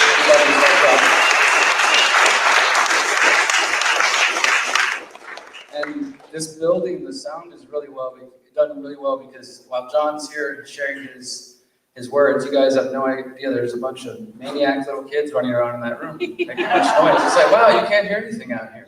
So, yeah, welcome, guys. Welcome to the activation tour, to something we're trying to do. Before I get into what I'm going to share tonight, I guess I'll tell you guys why we're doing this, if it's not clear just yet. So I was able to tour the U.S. 2 times, in 2017 and 2018 with Miriam and some friends. Anybody go to the Decentralize Your Life tour, the Liberate Your Mind tour? We did these in 2018. Most of you never heard of it. That's awesome. Well, Sarah helped us with it, Echo. But we were able to do that first year, 45 cities, second year, 54 cities, insane, way too much, way too intense, but it was beautiful. And at the time, all of the ideas that you heard about tonight, including freedom cells and some of the things I'm going to share, I was pretty much saying the same thing, pretty much saying it back then. And some people were like, yeah, freedom cells, that sounds interesting. Maybe one day it'll be necessary, or I'll take that step. There was some people like in our community, Lisa from Oklahoma, shout out to Lisa and others, who way back then when John was talking about it, when I started talking about it in 2016, 2017, who took it on and were some of the first people to kind of create their own freedom cells. And now we have this network of 25,000 people around the world, and more that don't even use the website, I'm sure. It's just the concept is beyond us. I was telling John earlier, we just got back from Mexico, and we were caravanning with a woman, and she was on her way to Maryland, and she said she used the Freedom Cell Network to find somebody to stay with in Alabama. She connected with the Freedom Cell in Maryland in her hometown, and now like they're going to have some event when she gets home while she's in the, it's just, we get emails from as far as Turkey, Australia, India, and all I can say is that it's a very humbling thing for anybody to, we just sort of push the idea out there, try to lead by example, and now people are doing beautiful things. And whether they call them freedom cells or pods or hubs or hives or circles or whatever, to me is largely irrelevant. It's just beautiful to see that in these important times we're facing right now, people are finding community. Is anybody here totally new, like doesn't know anybody else here in the room? It needs to meet these people tonight. Make sure they don't go home without new friends. Right? And even if you are connected, if you see some faces that maybe you don't normally network with, hopefully by the end of my talk and just your evening here, that you will be inspired to say, you know what, I do know what's going on, and I don't need to talk about all the problems all the time, because I'm not here to talk about the problems. We're going to talk about the problems for a brief second. But many people are ready to take action, but sometimes different things hold us back, and you guys would know that better than me. Sometimes people, well, they literally have no other time. They're just working all the time. I think of my family, my older brother's working 6 days a week to feed his family, take care of his family, his wife, and his 3 kids. He's on the road, working 6 days a week, comes home for 1 day, then hits the road again. He's just in a cycle. Like, he knows what's going on in the world, but people like him feel like there's no way out. How do I get out of this? How do I, I see what's coming, but I'm not sure what to do. So we're all in different situations, and certain things might hold us back or make us feel like we don't have any options, I think we need to learn to refuse to have no options and find options regardless, because the future generations are depending on us. You guys haven't taken note yet. The young ones that are here, the world that they are going to be growing up in is completely dependent on what we do as individuals. Like, there's no woo-woo kind of, like, it's just the reality. If we don't do anything, then we all see what's happening, what's coming. And that's the world that they're going to grow up in. It's just as simple as that. So I just want to say that we're here to encourage you to get activated. It's not just like kind of a marketing gimmick or anything. It's like truly, take that word. You might know what's going on already, but maybe you haven't taken your first steps or your next steps. Maybe you took some steps and then you started to get scared and you felt like you lost your energy. It happens in this sort of activism world. You might feel really inspired sometimes, and other times just feel totally depleted. Like, I don't know what to do. I'm exhausted, whatever. It's fine. Use tonight as an opportunity to say, it's time for me to think about what's coming next for me and my family. How am I going to take care of the people I love in my life? Miriam and I recently, we came back from Mexico to visit family in Houston last month with the specific purpose of spending 8 or 9 days out there just to talk to our families, just to sit them down and say, my family knows about my work largely, but they don't pay attention to it on a daily basis, but they hear what I talk about. But even with my family, having to sit down with them face to face and say, Mom, this is what's going on in other countries already. This is what I'm worried is going to happen. And if you don't want this shot, if you don't want to play this game, if you don't want to do whatever it is, then you need to think about what's going to happen when your job says you have to do that. Are you just going to comply? Are you going to say, I'm ready to go? And I talked to my family, my brother, stepbrother, brother-in-law, all of my family, really sat them down and said, look, at this point, I don't care if you think I'm crazy, because I just care about you. I think most of us would rather that we make an effort to appeal to the people that we love and care about and say, who cares if they think I'm nuts? Like, I just want to tell you, here's what I see on the horizon. Here's a couple of steps and things you could do to help yourself be a little more prepared. Including for me, it was like, I started stocking up my mom's pantry. I'm like, Mom, you got no food in here. You need to make sure if there's a bad weather event or anything, it's just about being prepared, right? We have to learn from our elders, learn from previous generations, and being prepared and thinking ahead is how we got here. But now we've come to a place where we're told that that's crazy, to think ahead, to plan for the future, and to prepare for different potentialities. So we sat down and had these real heart-to-heart conversations with our families, and this is my heart-to-heart conversation with you tonight. That's why we're doing this tour. I want to try to come out here and appeal to people who, again, we're not here to talk about the problems. I'm not going to be sitting here debating the value of the PCR test or terrain theory versus germ theory or any of those kinds of things that we love to do online. To me, it's like, at this point, We could do that forever, but at what point do we say, okay, well, what are we gonna do about it, right? And for me, my activism, one of the things I learned from John is, what are we gonna do about it? Don't just talk about the problems, but let's talk about the solutions. So that's why we're here tonight. That's what the activation tour is. And I have a message I want to share with you guys, and I hope by the end of this, you do feel activated and inspired. Woo! We're about to start. And then I'm going to perform some music after this too, so I hope you guys are down for that. It's just another way for me to share a message. So I was kind of thinking of what to call this talk or this idea for the tour, and just decided to keep it straight to the point. And it's called, This is What We're Facing, and This is What We Can Do About It. So, what are we facing? We're facing a world right now, 2021, as it stands, certain parts of this planet, people can't go outside past certain hours or maybe at all. They might have 1 to 2 hours of freedom, time to go outside and exercise. It's happening in Australia. France, some people being denied supermarket, being able to go to the supermarket without showing their vaccine status, something that myself and people have been warning for a year now was coming, and I do believe will spread. Maybe not to Texas, we'll see. Mass censorship or people questioning these narratives, whether it's about different alternative treatments to the shots or about protests. I mean, we're not just talking about crazy people like us, we're talking about doctors, professionals, right? The people we're told are the credentialed, the experts we're supposed to trust, not those experts, these experts, right? And censorship of anybody that tries to talk about these topics, anybody that tries to bring attention to these things. Targeting certain people, the disinformation doesn't. Whatever your thoughts are on Dr. Mercola, pretty crazy that they went and tracked him down at his home and in his office and on the beach. And, we're at that point, they're singling out people, which I take personal pride. I was telling John and Ramiro this, that of the disinformation dozen, we've had 4 of them at the Greater Reset. So I'm like, yeah, cool. I think we're in good company, So these are some of the things we're facing, and I wanted to just share something briefly to kind of reflect on this of where we've come in the last year. This is from an article I wrote last year because I saw what was happening. It was called "The Future of Humanity Depends on Our Actions Today." Same message I'm sharing with you tonight. And I just was taking a kind of an accounting of what was already happening. I wrote this April 21st, 2020. So pretty close to the beginning of this COVID-1984 stuff. It was already happening. Most people just didn't want to recognize it yet. These are some of the things that I took note of were happening already in April 2020. And these are continuing and maybe have gotten worse in some places. Discussion of immunity passports. Obviously, that's just expanded now. Certificates or badges in order to travel to go back to work. Door-to-door searches. These are all links in this article with different articles from different parts of the world. Door-to-door searches and checkpoints looking for the potentially infected. Discussion of vaccinations for 7 billion people before returning to normal. QR codes to determine an individual's rating and immunity.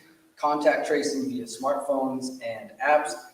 Beating of citizens in India and other civil rights abuses. Mass spraying of people with disinfectant. I don't know if you guys remember that. Fever detecting surveillance drones. Some of those drones scolding people for being outside and being too close to each other in the park. I don't know if you guys ever saw those clips.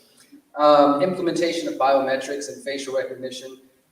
There was a really good investigation that came out from Wired at some point in the last 6 months or so, and it was specifically about how since COVID began, there's been just a massive increase in facial recognition systems being installed in schools. When they had all the kids out of the schools, they were installing them. This is supposedly to detect COVID somehow.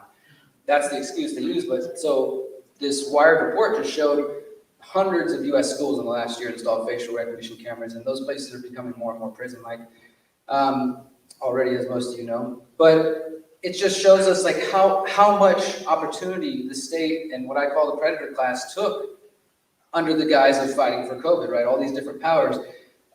Increasing censorship of information that conflicts with official statements of the World Health Organization. Last year, I interviewed a Chinese scientist, Chinese doctor, who has done studies in China and the US on treating all kinds of things with high-dose intravenous vitamin C, and he was treating people in China with this. Interviewed this doctor, and that was one of the first videos I had banned on YouTube before they deleted me because they said it didn't align with what the World Health Organization said, because the World Health Organization said vitamin C can't help you. So this doctor, with all his research and data, must be a liar. So we can't have that on the internet. A consistent push in the media for a, quote, new normal, which includes elements of all the above. And then since then, we've become acquainted with terms like the Great Reset. That's what we're facing. This is just some rich man's plan, rich people's plans, just these psychopaths, as far as I'm concerned, plan for the future. And COVID is giving them the opportunity. So that's what we're facing. That's all we're going to say about that. We're not going to spend our time tonight dissecting that, other than to say, what are we going to do to work around that, to avoid that? One of the things I want to warn against is normalcy bias. In the last year since this whole thing began, Miriam and I we went to Mexico because we had already planned to move to Mexico, and COVID was just kind of told us to accelerate our plans. And so we left in March. And there's different people who wanted to come from the US and other countries. So we've been helping people visit Mexico, some who stayed, some who were just visiting and go on their way. And last year there was a lot of hype. It was just all of a sudden lots of people decided like they wanted to, maybe they were coming to Texas or they're coming to Mexico, whatever they were doing. We all ended up in different places and started communicating. How do you guys do over there? What's happening in your city? What's happening in your country? And we were very aware, like, the shit has hit the fan, And what are we going to do about it? Okay, lots of people talking about getting land, we need to form communities. How are we going to, just all this kind of momentum. And then I've noticed in the more recent months, let's say 6-7 months, that it seems like some of that has died down, and that people have already started to become accustomed to the weirdness. Even those of us who don't like it. Of course, normalcy bias is just like this attempt to maintain normalcy. I'm going to read you the definition just so maybe you have a clear understanding. Normalcy bias is a cognitive bias which leads people to disbelieve or minimize threat warnings. So when people are saying, guys, do you see what's happening? People's tendency to just make it, I don't know, I still can go to work, I can watch TV, I can still use the internet, life seems pretty normal. Yeah, there's masks everywhere, and okay, there's vaccine passports coming, but for the moment, life's okay. And that's this attempt where it says, consequently, individuals underestimate the likelihood of a disaster when it might affect them and its potential adverse effects. And they talk about this in the sense of natural disasters, weather events, but think about it in terms of what we're facing, which I think is a disaster of a form. And people's attempt to, whether consciously or unconsciously, downplay when somebody, like I said, when we have that heart-to-heart conversation and you're like, hey, I need to share this information with you. These are my concerns. All I'm asking, can I tell you more about this? Can you talk about how I can get you better prepared? And even if people hear you, they might still want to maintain some sense of normalcy. There might still be some level of cognitive dissonance that says, and I've seen this with friends who are totally awake, woke, whatever, who know what's going on, but still seem like they are kind of hoping it's all just going to go away. It's not just going to go away. It's not just going to go away, guys. I wish it was. I really wish this was all just over, but everything that I just read, plus more, is what these psychopaths realize they can achieve in a year. They prove that they can lock the whole populations down, and most of the population will accept it. And it can be the most deadly thing, or it can be something they claim is most deadly, but the point is they've proven a lot. And I want to warn against this tendency to fall into normalcy bias. I'm not here to say red alert, be freaking out, stressing yourself out or anything like that, but also don't get too comfortable. I've tried to in my life balance comfort, be thankful for what I have, finding the good things, being able to be satisfied and okay, but also not letting that comfort turn into an enemy where I start to get static, I'm not growing anymore, right? So it's the balance. So I want to put that out there that Texas is great, and I'm glad my family's in Texas if they're anywhere in the US right now. And for the moment, we seem like, okay, there's this governor or politician claiming he's going to protect us, but how long will that last? And, can we really count on that? I would say no. I don't think we should depend on lawsuits, politicians, petitions, whatever these kinds of things. I think we need to recognize that, it's up to us to figure out how we're going to navigate this. So just a brief warning against normalcy bias. And the other thing I'll say as we get to what we can do about it is to avoid different traps. To recognize that there are a lot of differences, I would even say, in this community of like-minded people, and I love that. I think that's a beautiful thing, because if you look on the media, and actually, okay, let me just share this story, it'll illustrate my point. We're going on tour, we're going to Vegas. I had a good friend in Vegas who I've worked with before, an activist out there, who is going to host us we're going to do some volunteering. We're going to build tiny homes for the homeless. It's going to be awesome.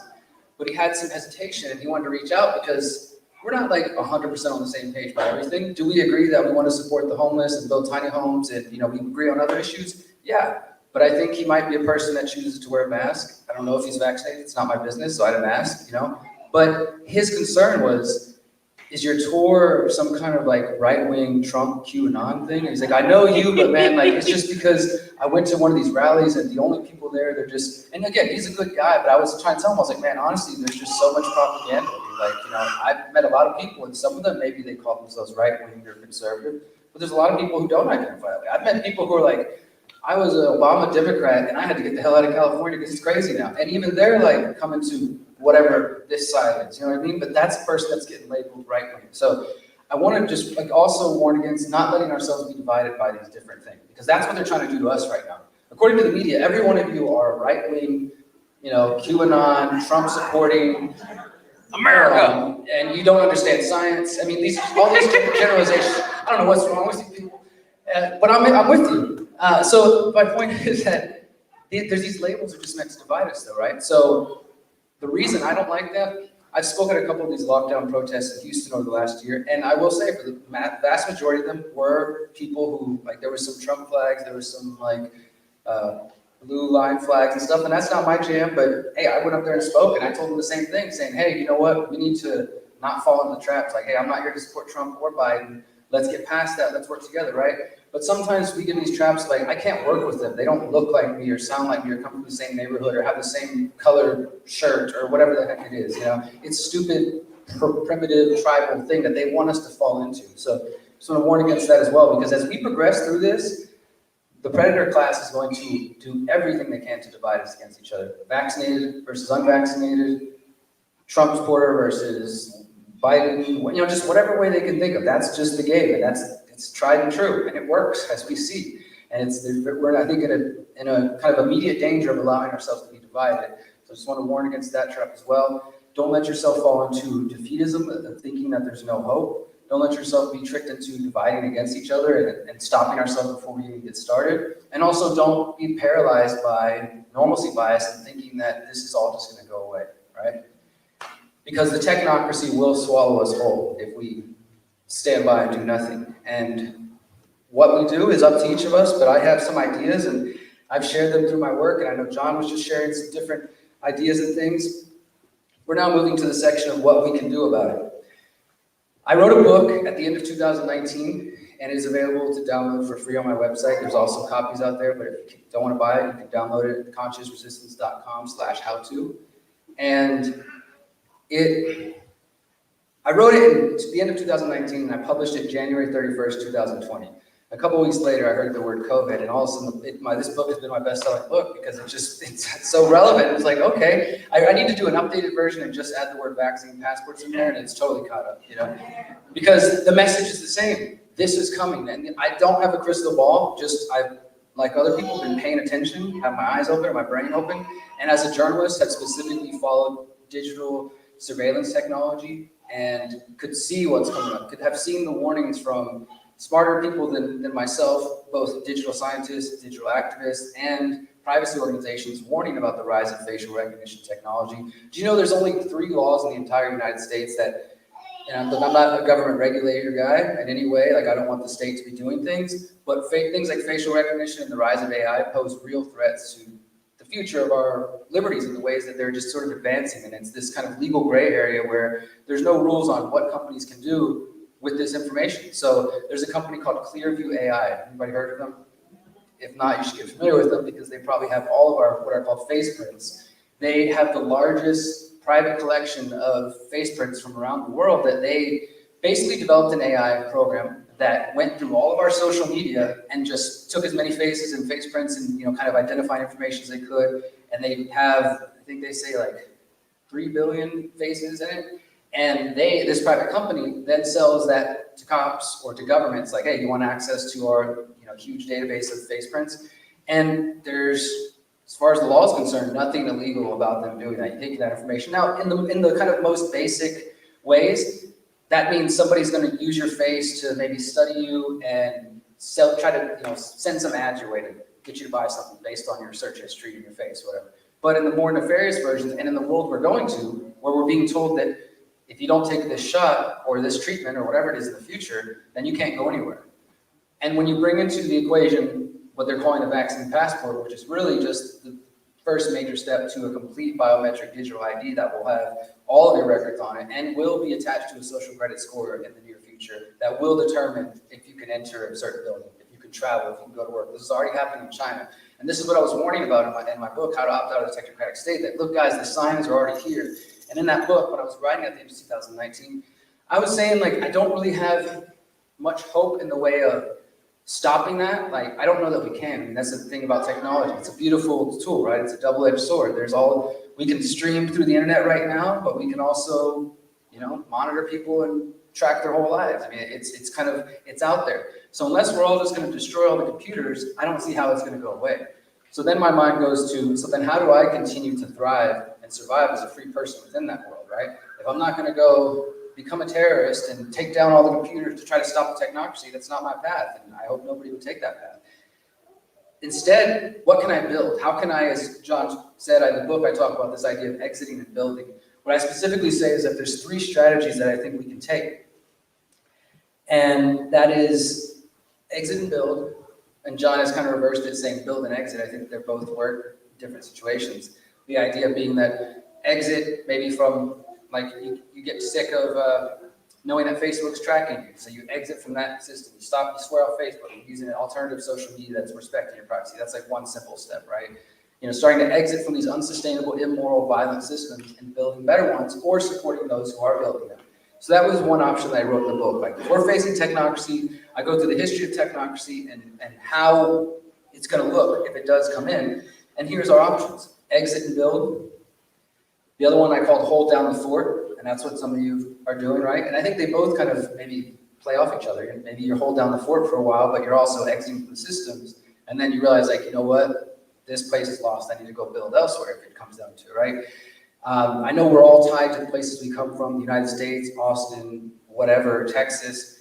But I also think, and I'm going to kind of harp on this tonight, that we have to recognize that this is a generational fight. Again, this is about the young ones here. What we talk about in our indigenous traditions, the 7 generations and beyond. We have to think about them, right? So it might be uncomfortable to think, but if I do that, that means I have to pick up my whole family. I got to move. I might have to change jobs. I might have to do all this stuff. Yeah, but you'll be alive and free. Sometimes you might have to make moves. You might have to quit a job. You might have to find something better. You might, I just think that we need to be really thinking in those terms and not assuming that this isn't going to affect us in realistic ways, right? But if on the other side of that discomfort is creating a better world for the future generations, I mean, I think that's our task then. You know what I mean? It's like our task to figure out how to get to that place. So we can exit and build. You can choose to hold down the fort, and that's just like it sounds. If you're like, you know what, Utah's my home, Austin's my home, Texas is my home, this is where my roots are. I'm going to do everything I can here to start getting involved with other people to free themselves. We're going to start growing gardens. We're going to start learning about privacy. We're going to do some activism. We're going to really just build in our communities. And that's what we've been seeing with Freedom Cells. It's happening all over. Some people are moving. Some people are just staying where they are. And they're building up their community, and they're getting ready to have these strong networks. Because as we have these strong networks, whether we're exiting and building or holding down the fort, and they say, sorry guys, unvaxxed in Texas can no longer go to the grocery store.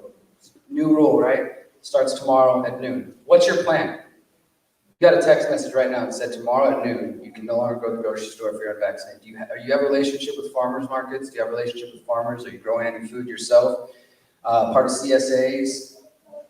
If not, these are things to start considering, right? Because the less dependent we are on their system, the less they can make us buckle. Because they're going to try. They're going to try to squeeze you. Every single piece that you are tied to the system will be used against you to try to make you comply. Right now, we're seeing you want some free donuts and lap dances and $1 million and lap dances. Yeah, you can get free lap dances and some. I can't remember where it's at. If you're gonna, I mean, come on, what kind of hurt? I don't want to judge anybody. I don't want to judge anybody. Do your thing, right? But so that's the carrot, right? But as they say, the carrot's followed by the stick, right? And that if you're listening to the media, that's the language we're getting now. Is time's up, time's up. People don't want to get vaccinated anymore. Well, then shut them out of society. Like, it's becoming a louder chorus if you listen to the message. Who saw the article a couple weeks ago from the former Obama official saying there should be a no-fly list for the unvaccinated? Did you guys see that one? She just published something 2 days ago saying that time's up. That was her message, is like, it's time to lock them out of society. Like, this woman is not a nobody. She was a former assistant secretary at the DHS under Obama official, worked with Biden. I think she might be telegraphing what they're working on. So as we're holding down the fort, we're exiting building, we're building freedom zones, we're building local resiliency. If and when it comes to that point, bye, we don't need your system. We're building something over here. We've got homeschool networks, we've got permaculture networks, we need to start working on healthcare. This sounds like a huge task, and it is. It's not an easy thing. This is not as easy as going and voting every 2 to 4 years and thinking all your problems are gonna be solved. This is not as easy as throwing a brick through a window and, yes, smash the man. This is gonna take effort, time, energy, blood, sweat, tears, frustration, committing today to knowing that, hey, if you don't want to go down that path, how many people here, again, this is not my business if you feel like answering this, I don't care why or anything, but who feels like they're in a position that they're not going to get this shot? And the reason I ask before you answer is because if you know that, then the next question is, what is your plan for when they say you can't travel, work, go to the store, etc.? So who here feels like they're probably one of those people? You're not going to get the shot regardless of what happens. So that means it's probably in everybody's interest to figure out what that looks like for you. That's what I'm just saying. So I don't want to make this about the shot, the vaccine itself, because to me that's just kind of like a symptom of the larger problem. And again, I think that's, if we make it an anti-vax, blah, whatever terms, then it just becomes more divisive. I think to me it's about bodily autonomy. So if you want to preserve your bodily autonomy and you see what's happening in the world, then you need to try to start thinking about what that means for your family, how you're going to be able to survive and thrive into the future. So I said there was 3 things: exit and build, hold down the fort. And the other one, which nobody in this room has chosen, but I felt like it was necessary to include in the book, is called apathy is death. And that means knowing what's coming and choosing to do nothing about it. I mean, your physical body might live for a while, but to sort of know what's happening, at least for me, and do nothing just feels like a crime. It feels like a waste, you know? And again, because I don't have any of my own children, I know some of my friends here have children, but I have 6 nieces and nephews, and I see a lot of reason to continue trying to make sure that some basic concepts like bodily autonomy and individual liberty are held together. I want to emphasize again that the solutions that I'm proposing, both in this book and just generally tonight, are not quick fix solutions. I want to read you just a brief second from the book. They're not quick fix solutions. I don't really know that those exist in any realistic way that is worth pursuing. These are generational changes, like I was saying about the kids. These are not political. These are not campaigns. I ran for mayor before to try to get a message out, but not because I thought I could change the system. If I somehow got in there, everything was going to be better. You know. So this message is not about political campaigns. It's not about legal jargon. It's not about violence. It's not about apathy. And I think it's important to recognize a couple points. I wanted to share this one paragraph in the book. When it comes to dealing with the technocracy, Freedom Cell members can make commitments to limit the amount of information which is communicated via digital technology, saving important conversations for face-to-face. Additional members can share tips for evading the watchful eyes of the state. These are just some tips on how you could organize. This is the key part here. However, the real value of using Freedom Cells to build the counter-economic community is strength in numbers. If your decision not to adopt mandatory biometrics or social credit score, insert vaccine passports, if your decision not to accept those measures goes from frowned upon, where we're at right now, like, oh, guys, why don't you get the damn vaccine? You're such an idiot, whatever, right? That's acceptable for the moment. But if it goes from being frowned upon to illegal, then you will face punishment for choosing not to participate in these programs, be it biometrics, vaccines, whatever they have next. As we noted earlier, the goal of the social credit scores is to socially engineer society to be blind, dumb, and obedient followers. The state is going to use the technocracy to promote the idea that anyone who chooses to opt out is the problem. This is going back to what I was saying, how they're trying to turn us against them. Why won't these people get a shot? This is spreading because of them. The state is going to use the technocracy to promote the idea that anyone who chooses to opt out is the problem. Even the most strident individualists will find it hard to survive off the grid once the technocracy is complete. Of course, the social credit score will also discourage friends and family from associating with those who have been blacklisted. And then basically the reason I'm bringing that up is because this is the key. This is why community is key, because none of us really can do this on our own. I mean, again, they can lock John Bush out. They can lock Derrick Broze out, but they can't lock out John Bush's entire family, his entire network of friends, the people that aren't communicating via Facebook, the people that are having face-to-face conversations. They can't blacklist community gardens. They can't blacklist, underground trading networks. And just even to think that we're having to discuss that, where maybe it could get to the point where if you're giving food to the wrong people, that could be illegal, right? And the reason I really am harping on the technocracy aspect, I want you to understand this. Look, if we have a biometric ID, they call it a vaccine passport for the moment, but it'll evolve and be all kinds of things. And they attach to that a social credit score, which in China is called the Sesame credit system. When that system's operational, if you do good things that the state sees as good, like you pay your rent on time, you pay your taxes on time, you never litter, and you take the recycling out, then your score stays a good certain level, right? And you get privileges in society. But if you post mean things on the internet, maybe you're posting anti-vax content, or maybe you went to the wrong protest, or whatever it could be, your score goes down. And in the last couple of years, over 1 million people have already been denied the right to fly out of their own country, China, because their social credit score is too low. And it's not just those individual people, it's their family and friends. So if your family and friends are associated with you crazy, extremists, their scores are gonna go down too. And at what point will your friends and family say, sorry, man, I can't be around you, like you're just, I got a vacation coming up, and if I keep spending time with you, I'm gonna lose my privilege to go on vacation. That's the reality of social credit score. That is already happening. I know some of you are probably thinking of the show Black Mirror. I've never actually seen that episode, but everybody thinks of that. It's not a fictional thing. This is a real life thing, and it's already happening in the United States in certain ways. I've written about this. We can talk about that later. But my point is the social credit score is a key aspect to what's happening, right? So it's not just about judging you, like I said, giving you mean looks or posting things on the internet like bad about you. It's about cutting you out of society if you don't go along with it. And right now, some people might be like, well, I made a choice. I wanted to get the vaccine. I felt like it was better for my health. I'm sorry they're cutting you guys out, but it doesn't affect me. But what about the next thing or the next thing or whatever, right? If they get to the point where they set the precedent where it's like, hey, jump through this hoop where you get locked out of society, why wouldn't they expand that? Because we all know after 9/11, the Patriot Act just stayed this small and never grew and expanded to anywhere else. And the government didn't take any extra powers. They never, ever would try to take advantage of a crisis. I don't know any time in history that's happened. It's not like we're coming up on the 20th anniversary of that. So these are the realities, though. That's what the social credit score is about, and community, I think, is really key.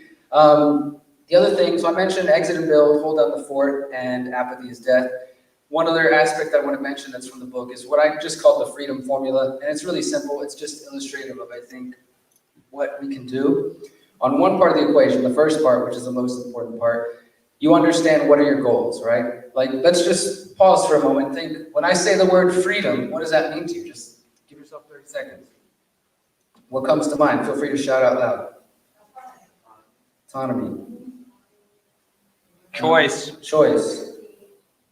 What else? Food choice. So these are different concepts that come to us about freedom, right? And when you think about what your freedom looks like for you and your family, some people that looks like, yeah, we're gonna get a farm, I can see it now, we got off-grid, we're gonna buy 10 acres, we're gonna build this beautiful thing, right? You can see it, you know what your goal is. Others are like, yeah, I want freedom, I don't really know what that looks like.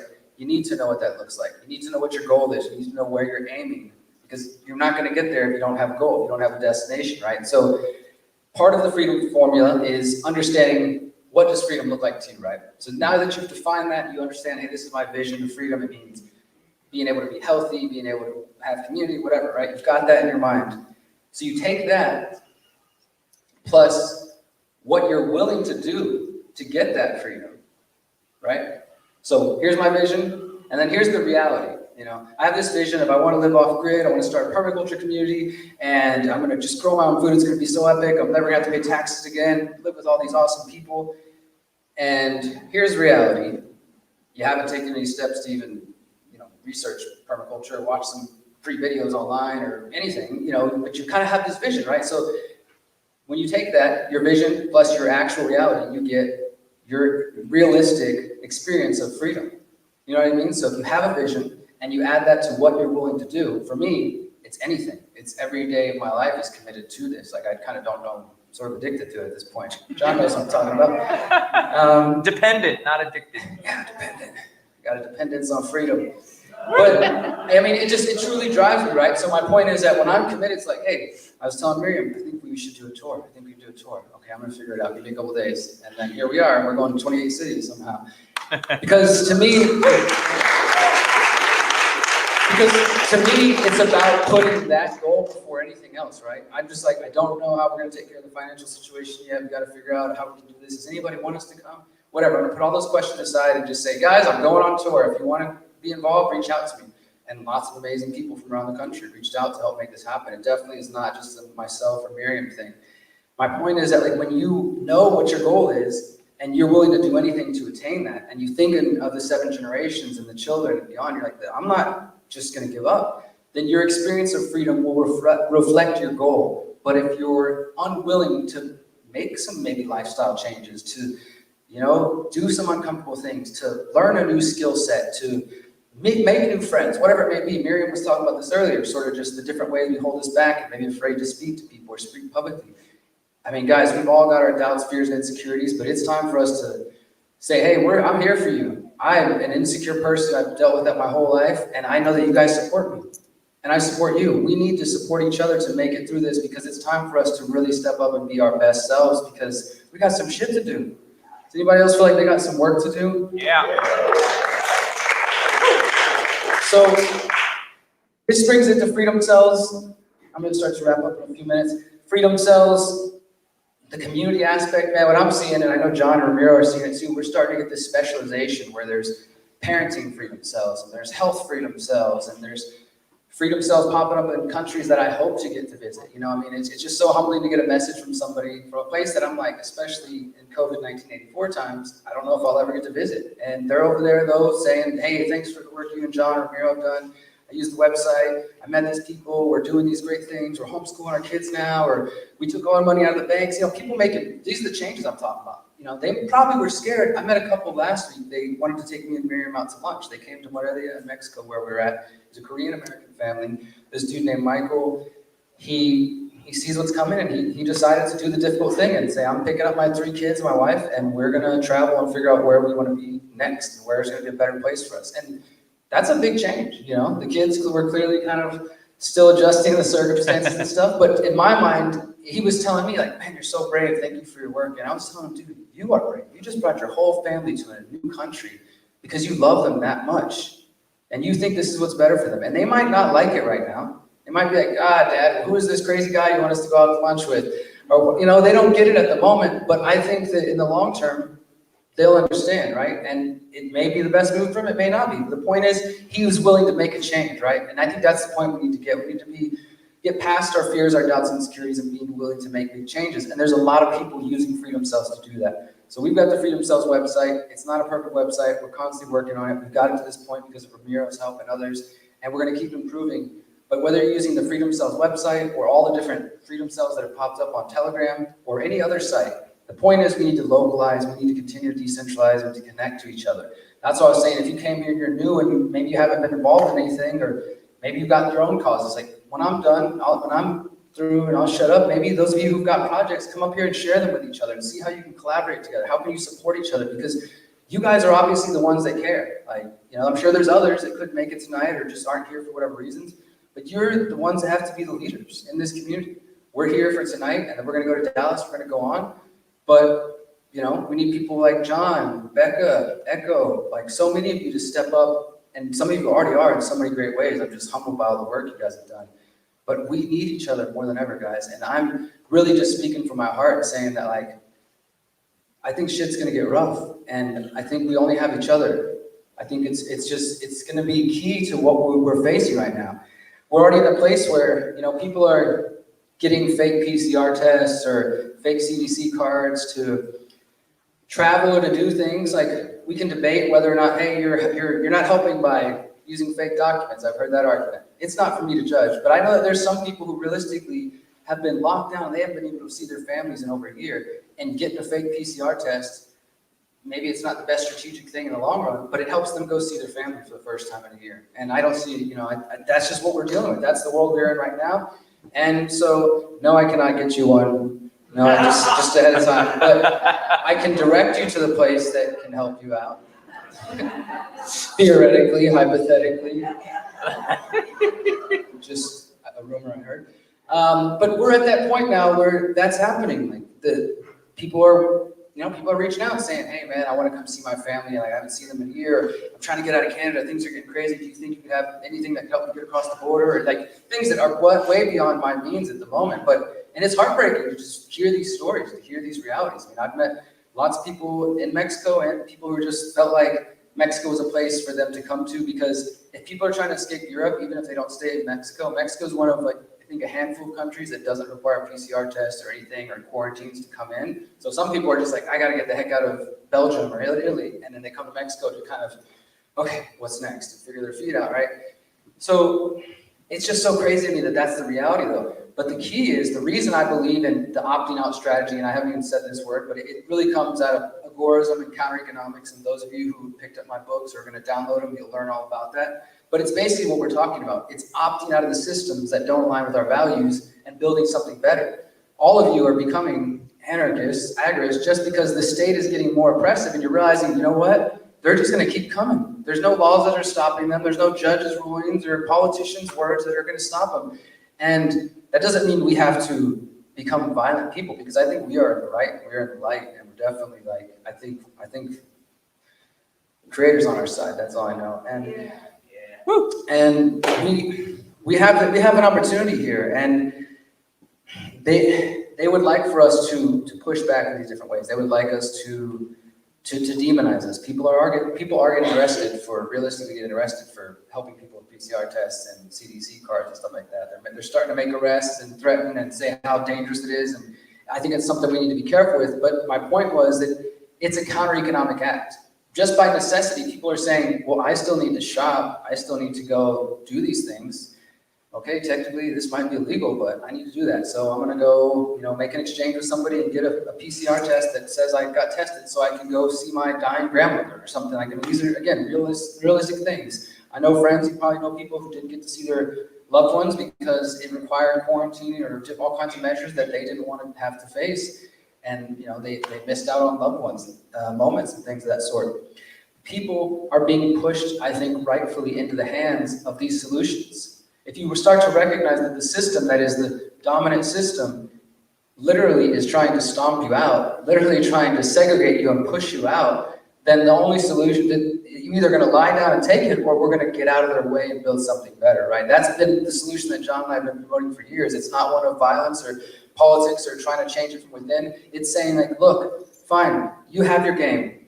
We're going to walk away and build something better. And that's what people are recognizing now, because the state is getting more aggressive. And guys, we're just seeing the beginning of it. They're going to continue to get more and more aggressive. And some people, maybe even some people in this room, will eventually comply, because they'll say, you know what, I don't want to do that. And this is what I was told by somebody in my family. Like, I don't want to do that. It's not my personal choice to want to get this vaccine, but if my job requires it, I got to take care of, the kids and the family member. And, and I told them, like, I don't want you to have to be in that situation. Your health is your choice, but if you don't want to take it, I want to help you figure out a solution so you don't have to do that. Because what happens if, in the event, and it does happen, however rare it may be, it does happen, let's say that he was to get injured by that shot, well, then who would take care of my sister and the kids in that situation? I asked him that. I said, well, what happened if something happens to you? Who's going to take care of your family?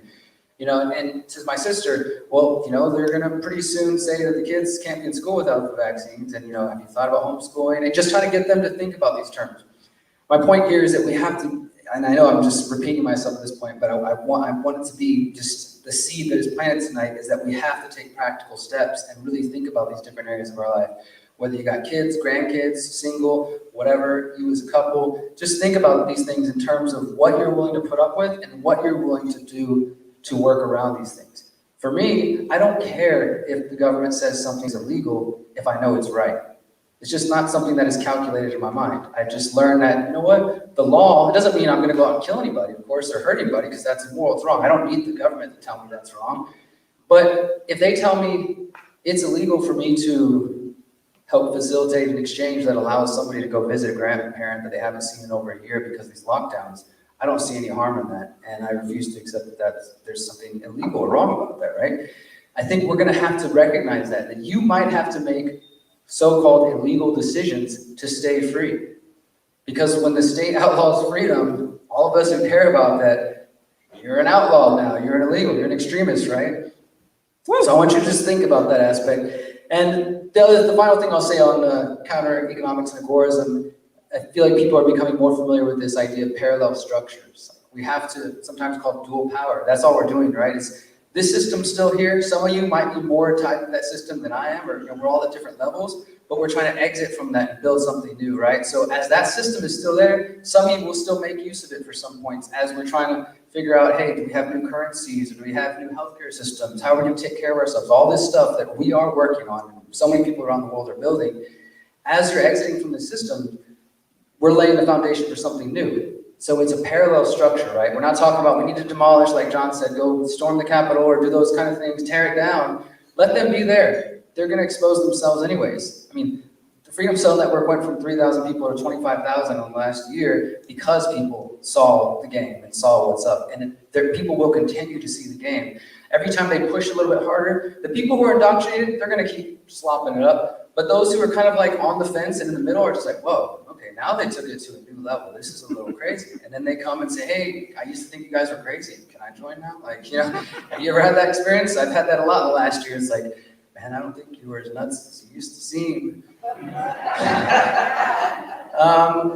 So the 7 generations, this is where we'll wrap up, guys, and where I think it really matters.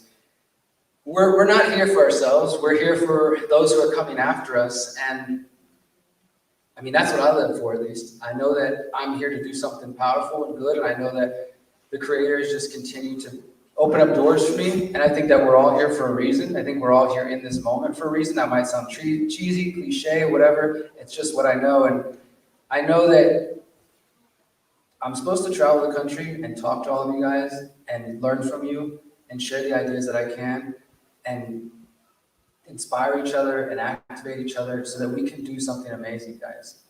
That's why I'm here, and I know that it's about more than us. You know, we have a number of different generations and age groups just in this room right now. If you look around, different, you know, it's a very diverse room in age and backgrounds and even people who aren't even from this area.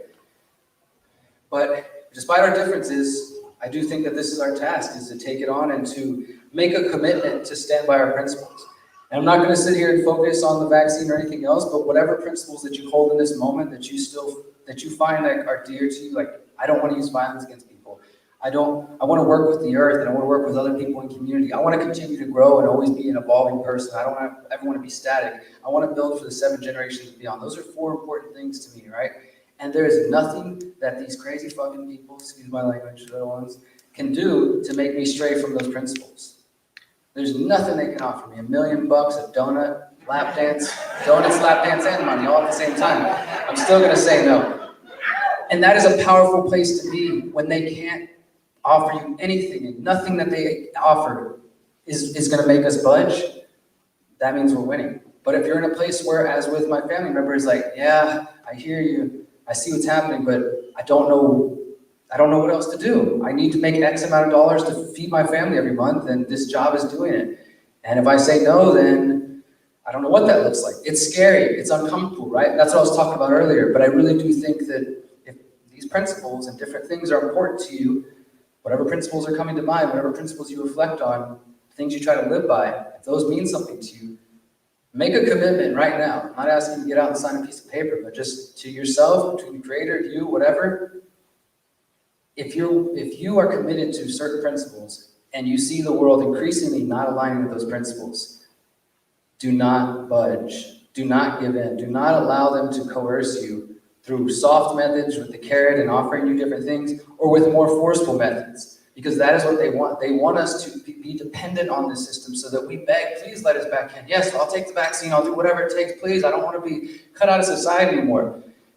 And we've talked about this, John. Those of you who've seen the infamous World Economic Forum, you will own nothing and be happy in 2030. Well, there's a section, and John's the one who pointed this out to me, that it just, I think they know what we're doing. And maybe I don't know, we'll see. But in that thing, they specifically describe this world of the future, right? This person owns nothing, but they're so happy. But there's a section in there where they say that there are people who live outside of the city, the people who technology moved too fast for them, or they were scared of it, or just, they list a couple different reasons, like, yeah, they live in towns outside on the edge of the city.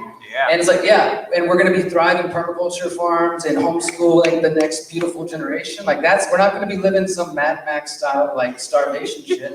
That's what they want. Like, we're gonna be doing, like, the freaking solar punk, like, awesome permaculture, spirit, we're gonna do some cool shit, all right? We got a lot of stuff going on. That's the reality of it. So, the final thing I'll say is, and John mentioned this, and Miriam, the reason I love Miriam. I love having her be a part of this because it's the balancing of the feminine and masculine, and she has so much beautiful gifts to share. And I do think it sets the stage for us to get into some really deep stuff, and just kind of let's set the stage, let's so focus on it. But also because when that phrase came to me in 2013, the conscious resistance and what has evolved to what I call holistic activism or holistic anarchism, it was because of my own experiences going to prison and kind of having my spiritual healing, all of my trauma before I learned anything about the political world, that once I woke up to the political world, I realized that these are just two sides of the same coin. That I've told this story before, I had my activist friends and went to protests and rallies, and I had my spiritual friends and went to meditations and consciousness things and ecstatic dances and whatever, but there was rarely ever any sort of mix, and I was living these two different realities. It was like my activist friends, when I said, hey, you guys want to go, dance around all crazy with a bunch of hippies and have fun and just drink Kratom margaritas? What the hell is wrong with, just people like, right? And then I'm over here with my other friends like, hey guys, spiritual type, so they're like, I'm like, hey, did you hear, like, the cops just killed this guy, we're gonna go rally for it, we need to do this, like, stop talking about the negative things, you're gonna manifest it. You're gonna manifest the problems. And so for about a year, I had this very dualistic life that I just like, okay, I go to my activism, I go to my meditation, and then in the summer of 2013, that's when that phrase came to me, the conscious resistance, and I just realized, like, there's no separation. The conscious resistance to me is the recognition, the realization that the struggle for a more free and ethical world is not going to come from only confronting the physical institutions of power, which do exist and we shouldn't ignore, but they're not the only part of the equation. We have this internal tyrant, this internal struggle against our own doubts, fears, and insecurities, and things that can hold us back. And sometimes that is the worst tyrant, more than anything outside here could be, right? So I believe that if we each do that individual work, whatever that looks like for you, I'm not here to tell you what to choose, prayer, meditation, running, exercise, you find the thing that works for you and heal. We all need to heal. I'm still healing. I think it's just going to be a lifelong journey, right? But if we're here to support each other and we make it easier, I've just noticed so much over the last 10 years how one of the most powerful things you can do for an individual is just to create a space where they can be free. Whatever that looks like. As square or as weird as that looks like, they're being themselves, that is a happy human being. That is an empowered human being. That is one more person on our team. We need to uplift each other and come together, guys. So I really hope that you can recognize that the meditation is just as a part of this event as my words, John's words, and Ramiro's words. I'm going to end with my affirmation the way I always do. First of all, thank you guys so much for your time. I appreciate you.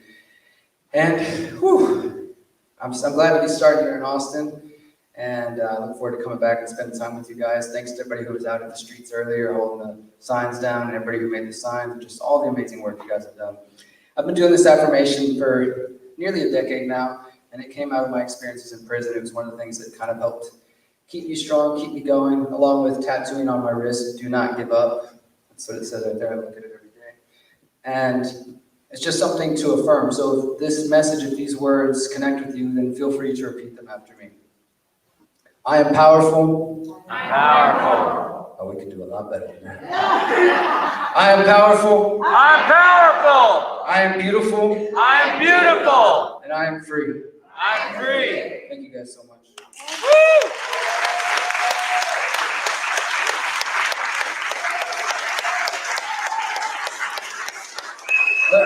Thank you guys. Can we turn the lights down? I'm going to play some music for you guys. Sure.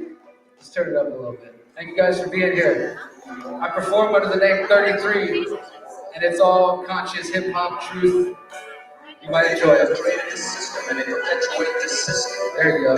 Sure.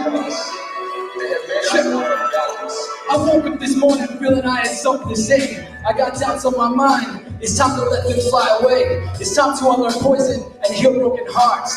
Go back to the end, it's time for a fresh start. This is the place we can atone for our sins. This is the place where our hero's journey begins. A space between love and hate, where there's no escape from our fate. Rather than be irate, let's create, let's build the better world we know is possible. I've got no fear, cause we can overcome any obstacle. I stare all my demons in the face, I'll show you what's possible. I say love from my heart, I'm intuitive, not illogical. It's just that lately I've been searching for deeper meaning. I'm sick of drugs, booze, mindless sex, and criminal scheming. Feels like I should have more at this point in time. I'm talking knowledge, not money. I'm trying to feed my mind.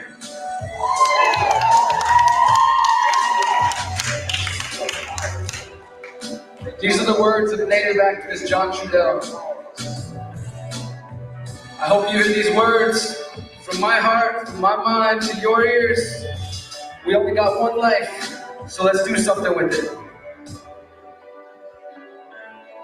Open up all three of my eyes and flap the heavens. During my meditation, I see my life in chapters of 7. I connect to my inner child to heal my wounds. I recall those I've lost and don't gone too soon. My life flashes before me, a collage of joy and pain. I recall the highs, the lows, I swear I'm going insane. I'm trying to wrap my mind around this journey. Spent too much time worried about things that don't concern me. No more time wasted, not chasing my dreams. I wake up every day knowing this world ain't what it seems. We gotta make our own path, we gotta find our own meaning, because we can't be sure, we might be dreaming. All I know is when I look in your eyes, I see myself. I'm just a reflection of your impression of my higher self. Could it be that our only reason for being, our existence, is a lesson to teach us over and over until we get this? We are powerful, we are beautiful, we are free. Shake off your chains, you were blind, but now you see. Grandfather, help us remember where we come from. Grandmother, walk with us until the battle is won.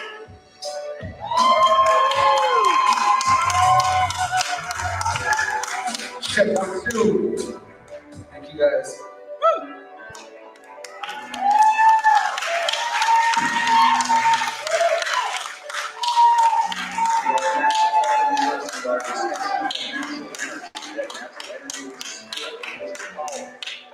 That is natural power. And just as it takes millions and billions of elements to make a blizzard to happen, or to make the earthquake, to make the earth to move, and it's going to take millions and billions of us. We are power. We have that power. You are powerful, you are beautiful, you are free. That song is called Reflection. And so I actually just went to the studio on Monday before we went to Mexico. It was a really awesome experience. And recorded some songs that are going to be coming out later this month. I'm releasing a debut mixtape called Letters to Myself. And pretty much, if you can hear the words, I try to enunciate because the lyrics are important to me. I want you to understand the journey we're on together. It's a healing thing for me. So I call myself 33. I know I have to explain this, right? Who wants to ask? No, I'm not a Freemason. I'm sorry. But no, there are people who have concerns about symbols and numbers, which these people use. I'm not denying that at all. And I think it gets to an unnecessary point where people are afraid of numbers, or, you know, like the swastika was a symbol of peace, and then it was a symbol of hate, right? The intention matters, and the intention that it carries, and the same thing with numbers. When I was 33 years old, 3 years ago, I just had this like download. My dad has been struggling with drugs my entire life, and it was really hitting me at the time. It was just feeling him going through some stuff, and just one day, this download just happened. I just like had a PA in my room, turned on the music, and just started rapping for like 5 or 6 hours. I'm not sure how much it made any sense, but it was just this awesome release. It was just like, whoa, where did all that come from? And I recorded it, and I went back and started listening. I was like, man, there's some little nuggets of wisdom in there. Maybe I should flesh this out. And so I named it 33 because that's when I started, but also because some people say that Christ ascended at 33, that Buddha ascended at 33, that we have 33 vertebrae. Other, people are like 33, the Freemasons is a bad number. Others are like, no, it's a power number, it's an angel number. It's like, it's for me, it means something good, right? And it has meaning to me. And also, I do kind of like to troll people who trip up. So, I'm not a Freemason. I'm not here to initiate you into the cults. That'll be tomorrow at 8 p.m. So these songs are like a journey, right? So it's called Letters to Myself. And so some of the things I'm going to talk about and some of the language that you're going to hear from me in these songs is not Derrick Broze of today. This is me connecting to, for those who know my story, being addicted to crystal meth, living in a crack house, doing all these crazy things that I had to go through to grow as a person.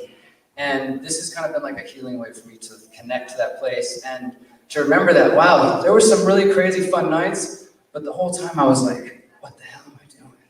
I knew it wasn't for me. I knew there was a better path. So that's what these songs are about. Let's do the next one. Thank you, guys. Check 1, 2. This song is called Same Mother. And it's about that, you know, we all come from the same place. We're all connected. Check 1, 2. 33.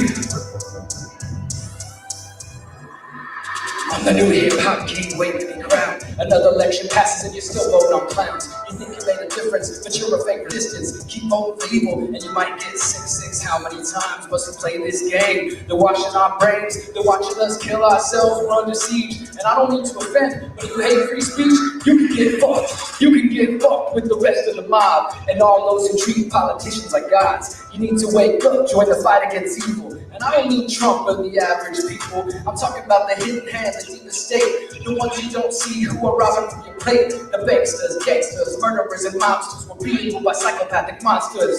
The pedos in the Vatican are doing it again. The CIA, the NSA, the Zionist clan. They got the plan to keep you trapped in fear. Can't you see, my friends, the Great Reset is here? And I'm not talking about some rich man's plan. I'm saying we can manifest the promised land. If we stop hating and killing each other, maybe we'll see that we have the same mother. Woo! I'm just trying to say that we really do, like this is some really practical, non-woo-woo stuff.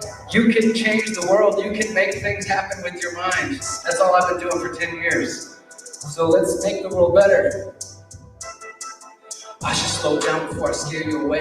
I don't want to lose you before you hear what I have to say. I ain't got no diamonds, I ain't got no drip. All I got's my body, soul, and tribe I roll with. Only thing I do is spit the truth and then reality. It's a neat trick, manifest and you'll see. Anything you want, you can have health or wealth. It's time to wake up and love yourself. Love yourself, release the demons you befriended. They're gonna hold you down, man, it's an early ended. I promise you, we deserve better than we seem. It's up to us to overcome and create our dreams. I've been to the bottom, met my demons and fought them. Hiding from my trauma and drugs, I got them. Bury my pain and dope till I can't stand up. I might be cute, but keep pouring in my cup. But that wasted life is just a waste of life. We need to wake up and see we are made of light. I know in my heart, we're here for a purpose. I can feel the truth rising to the surface. Don't you see it? The future's in our hands. It's time to find out where everyone stands. If we stop hating and killing each other, maybe we'll see that we have the same mother.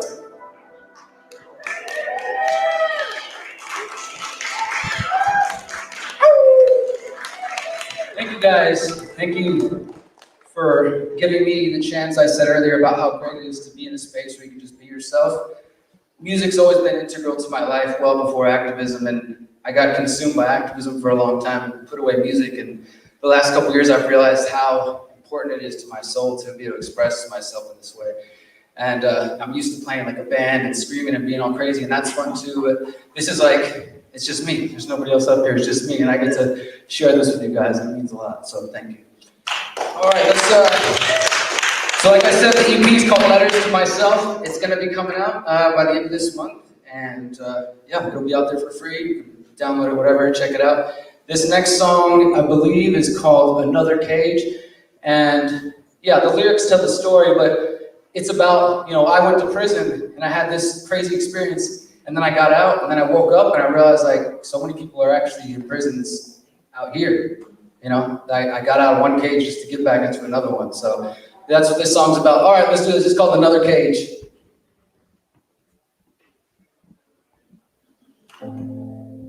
Check, check. 33. This song, it's about cages. We got cages in our mind, cages in our hearts, sometimes even physical cages. And at the end of the day, only you can set yourself free.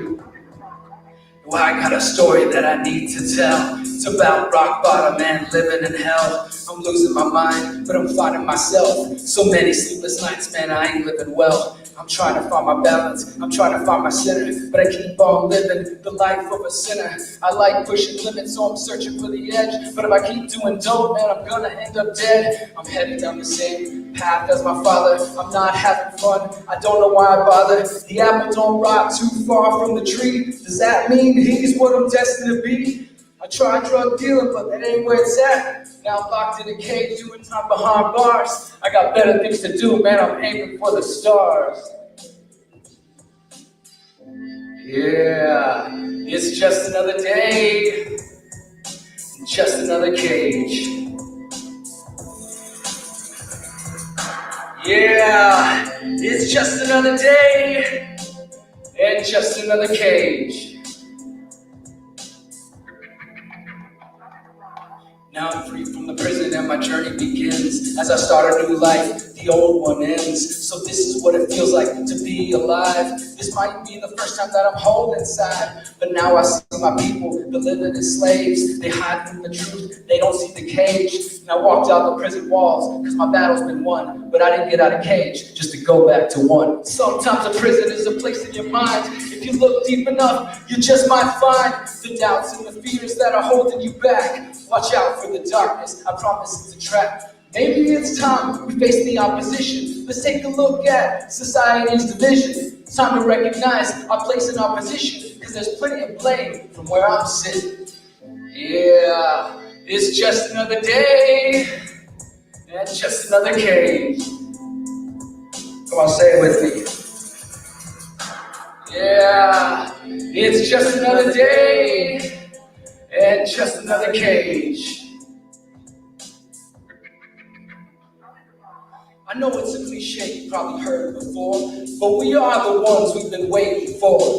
This is our moment to shine, to fly free. This is where we find out what we're destined to be. Can we open our eyes and free our minds? Are we ready to see and read between the lines? I give thanks every day, cause I know it's our time. The moment we heal, cause I can see the signs, the symbols, the people we are searching for. This journey's about finding out what's in store. And I don't got all the answers, but I know I'm free. This is the truth, this is what we're meant to be.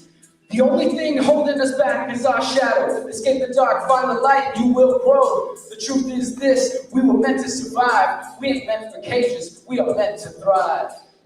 Yeah, it's just another day. We're meant to thrive. We're not meant for cages. Yeah, it's just another day and just another cage. Woo, we started living in cages. Everybody else out there? Yeah. It's important to remember that the cages aren't just physical. Like, don't get locked up in jail or prison, that sucks. It's not a fun place to be, but man, you can be out here and be perfectly in your own cage without any bars around you, right? Everybody, I'm sure we've all been there and understand that. So that's why that mental healing and trauma that I was talking about earlier, part of the conscious resistance, is so important. You know, we have to heal. Because I'll tell you what, I met so many good people when I was locked up in prison. Some of them are dead. Some of them are still cycling in and out of the system. And some of them figured it out before I did. Never went back and never looked back, right? Everybody's got their different path. But there's so many brilliant minds that are locked up in these systems. And my life didn't change because of the prison system. It's because I made a conscious decision that I didn't want to go down the same path that my father did.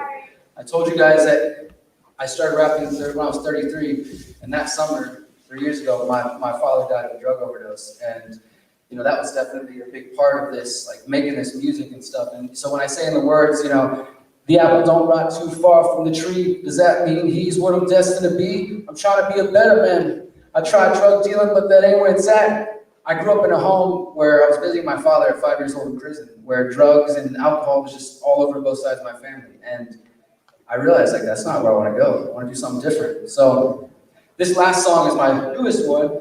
I might need to read a little bit. But it's about, you guys ever have these moments, whether or not you had this crazy kind of drug experiences, or you've ever touched a drug in your life, it doesn't really matter. But have you ever had an experience where you're hanging out with people, maybe you know them, maybe you don't know them that well, and you realize, like, why the hell am I here? These people really care about me. You just feel out of place. You're like, this isn't really where I'm at. I had a lot of those moments where I was in the midst of all that stuff and like, yeah, I guess I'm having fun, kind of, sometimes. And then at the end of the day, it wasn't really, And so this song's about that. It's like you're having a good night, you're partying, but you're also kind of like, what the hell am I doing here? Oh, well, I'll worry about it tomorrow. Let's just keep partying. That's what this song's about. It's called Till Tomorrow Comes. This is my last song, guys. Thank you so much. Woo! I love this trumpet on this. If you feel like getting funky, grooving in your seat or dancing, I won't be mad. So I've been thinking about where I've come from, and I used to be so depressed. And I used to hate myself. And I don't feel that way anymore, but I know some of you do. So this goes out to you. Man, I ain't gonna lie, I ain't even slept in a week. I've been too busy counting pills to be counting sheep. See, recently, things have been moving fast for me. I'm swimming deep, no regret, this ain't blasphemy. I got no time for place, cause I'm head and shoulders above. The rest of these clowns trying to show what I love. Truth is, most days, I can't even feel my heartbeat. I just go through the motions, searching for the real me. Hello, are you in there? Can you hear me calling for help? You know that feeling when you're in a crowd, but feel like it's just yourself? That's my daily battle, my power and my curse. But I won't stop fighting till I'm rocking in that hearse. Even on my worst days, I can't help but smile. Yeah, the struggle's real, but the journey's worth every mile. And that's not to say that I don't have my dark moments. Sometimes I think of it in my life, because it don't make sense. And I don't know if I'm gonna make it through the night. And I'm too tired to put up a fight. Can you get that? Get it up a little bit. It's blasted in here. I don't know if I'm gonna make it through the night. And I'm too tired to put up a fight. I got big dreams, not chasing crumbs. But I'll just wait till tomorrow comes. Way too young to feel this lost thought cycle. I'm feeling this way too long, suicidal. I can't help but notice this door clears my mind. Maybe it's the key to happiness I can't seem to find. But nah, if I was seeking clarity, I just need to go inside. Find some quiet space, talk to the creator, confide. That I feel like I'm losing my grip on this world. I can't tell if I'm meant to be here with this girl. I mean, it feels good right now, but what about tomorrow? They passing the plot my way, no time for sorrow. Anyway, what was I saying? By the way, who are you? I really hope I get to ride this high to someone new. Elevate myself to heights previously thought impossible. I keep making mistakes, but I'm trying to be responsible. I feel like things are just moving too fast. I need to pause, because my anxieties are starting to creep up. I don't know if I'm gonna make it through the night. And I'm too tired to put up a fight. And I got big dreams, not chasing crumbs. But I'll just wait until tomorrow comes. I'll make it through the night. Not too tired to put up a fight. I got big dreams, not chasing crumbs. But I just wait till tomorrow comes. I've never been good at hiding my state of mind. I've got no poker face, I'm playing blind. It's hard not to think about everything I've lost, knowing that my pride and my joy, they were the cost. I really should do something about my failing health. Maybe stop focusing on trying to build wealth. Are there really better days? I'm on the horizon, bleaker days. That's all where I've been. I don't know if I'm gonna make it through the night. I'm too tired to put up a fight. And I got big dreams, not chasing crumbs. And I'll just wait until tomorrow comes. Thank you, guys.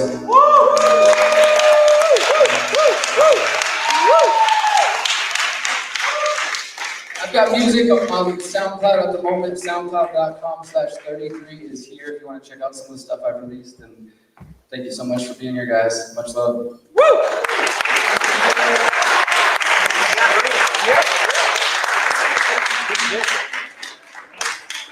Give it up one more time for Derrick Broze! AKA 33! Man, that was dope. Plus, he's got such beautiful hair. I don't know if his hair is more beautiful than his or Miriam's, I don't know. So full, voluminous, they say. Hey, if anybody likes this shirt and they want to rep the Freedom Cell Network, we have it for sale. Right outside that table for $20. All the money will go probably to put on another river bash or another cool event. So I want to welcome again. There was like 3 or 4 people that weren't part of the crew, and this was the first time to come to these communities. So I want to just welcome you to the crowd and encourage you to link up with everyone. And if folks aren't a part of the Freedom Cell Network, or you're not on our Telegram groups or the website, then raise your hand if you are on the Freedom Cell website and a Telegram group. All right, awesome. Awesome. Love to see that. So if you're not, get with one of the people that have their hands raised. And Telegram, it's not perfect, but it's a great platform for us to communicate and chat and organize. That's where we organize a lot of the stuff. And there's so many ways to get involved, depending on where you're at, your area, or single issues that you're passionate about. So I want to thank everyone for coming out. This is great, and it's all about being activated, so let's keep the vibe high. Thanks, everybody. Woo!